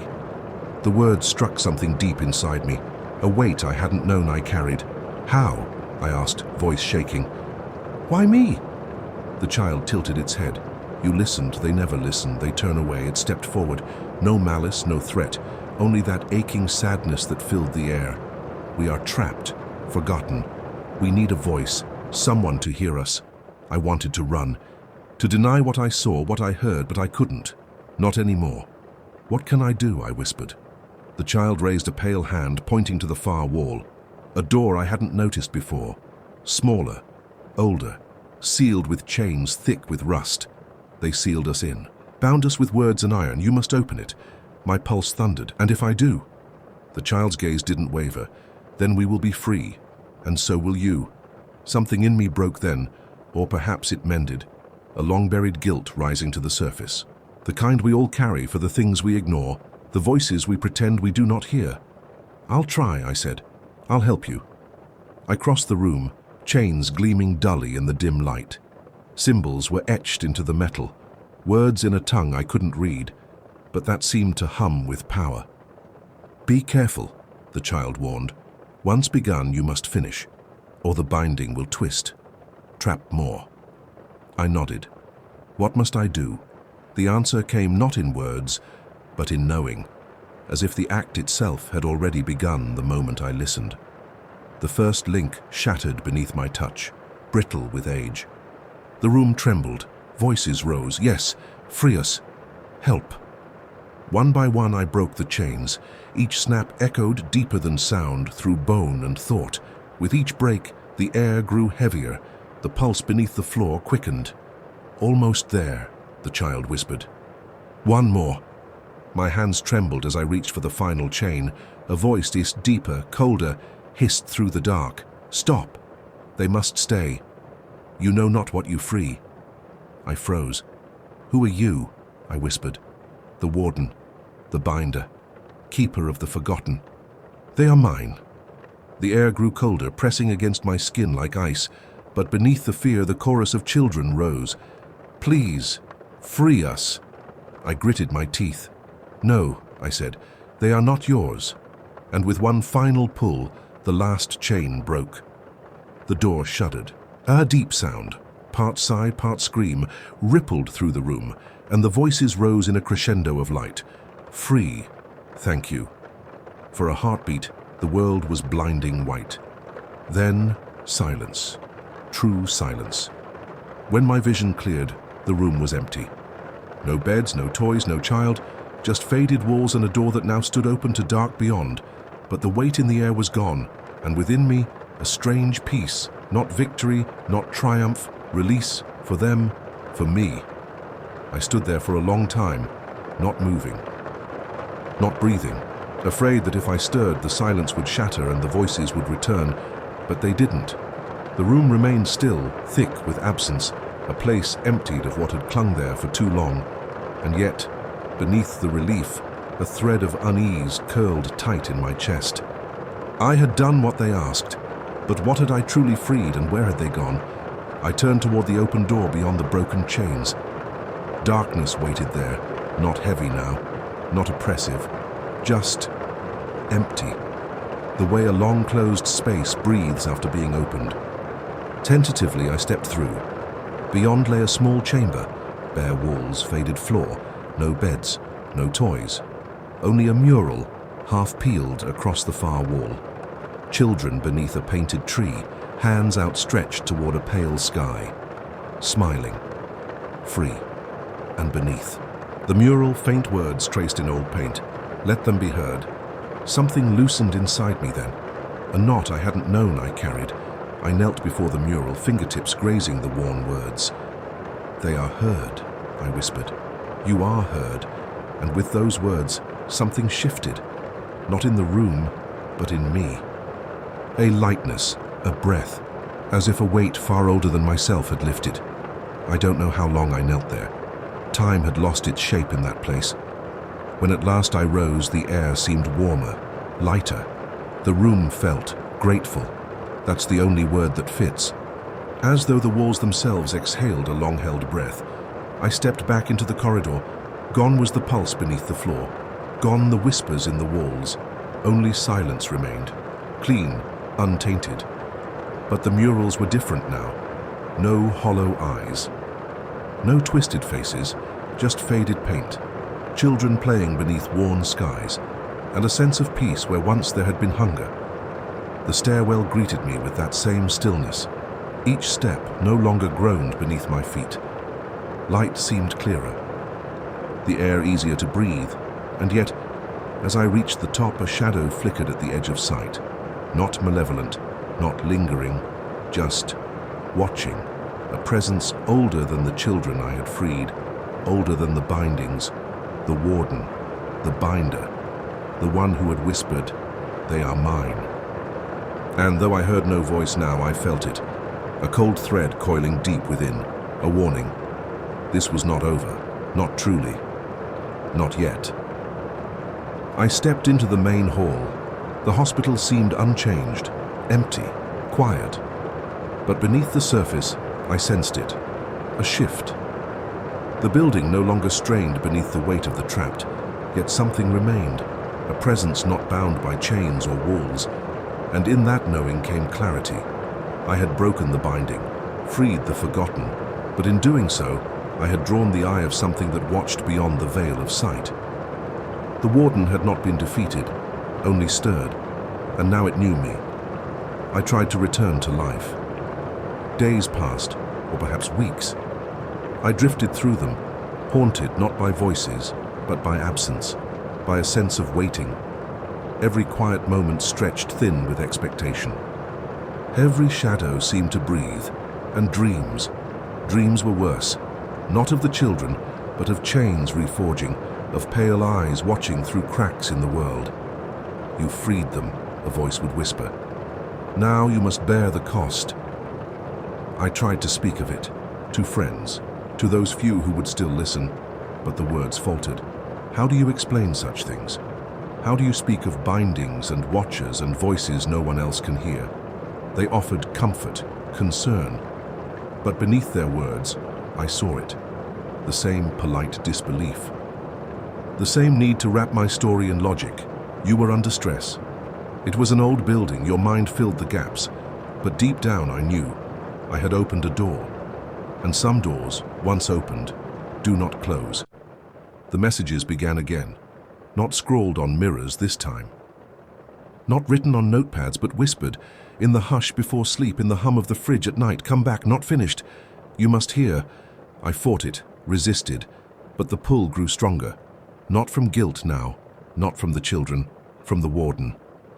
From something that had marked me the moment I broke the final chain, and beneath its call a truth I could not deny. Freedom is never free, nor is it simple. To unbind one thing is often to awaken another. And so I wait. Each day a fragile thread stretched thin. Each night a battle not to answer, not to return, but the voices grow louder. Not the children, they are free. I know that, but the warden is patient, older than the bindings, older than the place, and it waits for me still, just beyond the edge of hearing. In the deep places of the world where silence folds, where chains still rust beneath forgotten stone. Come back, it whispers. Not finished, and a part of me knows, one day I must, one day I will. Some days are easier than others. I've learned this now. There are mornings when the sun feels warm again, when the air hums only with the ordinary noise of life. On those days, I almost believe I'm free. Almost. But then come the others. The days when silence deepens, when shadows stretch too long across the floor, when the faintest whisper curls beneath my breath. Come back. Not finished. And I know the story I thought I ended was not mine to end. I've read everything I can find since then. On bindings, on wards, on the nature of places that hold more than memory. Some say the world is layered, that beneath the skin of stone and sky lie other currents, deeper rivers of thought and hunger and longing. And in certain places where time grows thin, these currents breach. St. Alden's was one such place. Perhaps still is. I cannot say. I haven't gone. Back not yet, but the warden waits of that. I am sure I've tried to piece together the truth. The children were trapped, yes, bound by fear and fire and words etched in iron, but what held them was older than the hospital, older than the bindings. Something that feeds on the forgotten, on sea.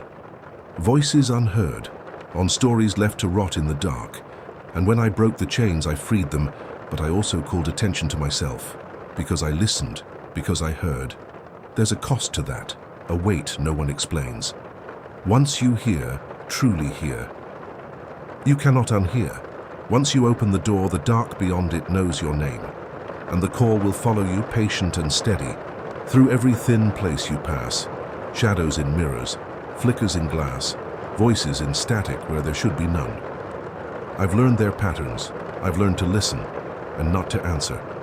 Most days, but some nights, the pull is stronger. Dreams turn vivid. The stairwell returns, the door waits, and the warden speaks. You began this. You must finish.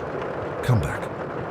I wake with the words burning beneath my skin, hands shaking, breath shallow. I remind myself, the children are free. That was the purpose. That was the promise. But even good acts can tear old fabric, and Something deeper now stirs in the tear. I've stopped telling others. Not because I doubt, but because I know they do. How can they not? Who would believe such a story? A haunted hospital wing, children's voices, a hidden warden beyond the veil. It sounds mad. A tale born of stress, grief, exhaustion. But I know better. I've seen the marks. I've heard the voices. I've felt the chain give beneath my hands, and I've seen the pale gaze watching through cracks in the world. Some nights I sit by the window, lights off, phone untouched, and I listen. Not to the world outside, but to the hum beneath it, to the subtle pulse that waits in silence. A breath. Between moments, and when it comes, and it always comes, I close my eyes and breathe. Not tonight, not yet. But the pull remains, stronger with each passing week. Come back, not finished. I don't know what waits beyond the door now. Not truly. Perhaps the warden. Perhaps something older still awakened by my trespass. But I know this. The story is not done, nor am I. And some doors once opened must be faced again, not out of courage, not out of choice, but because some cries cannot be unheard, and some bindings once broken bind in return. If you've listened this far, if my words have reached you, remember this. The forgotten do not fade because we will them to. They fade when we stop listening, when we choose silence over witness. But beneath that silence, they remain, waiting, calling. And if you should ever hear them, truly hear them, know the choice is yours. To listen, to act, to risk opening doors best left shut. But know this too, once you open them, you carry their mark, and some marks do not fade. No matter how far you run, no matter how loud the world around you grows, in the quiet between heartbeats, in the stillness before sleep, they will wait. Come back, not finished. And one day soon, I fear I will answer, because some stories do not end. They only wait for the next voice to listen.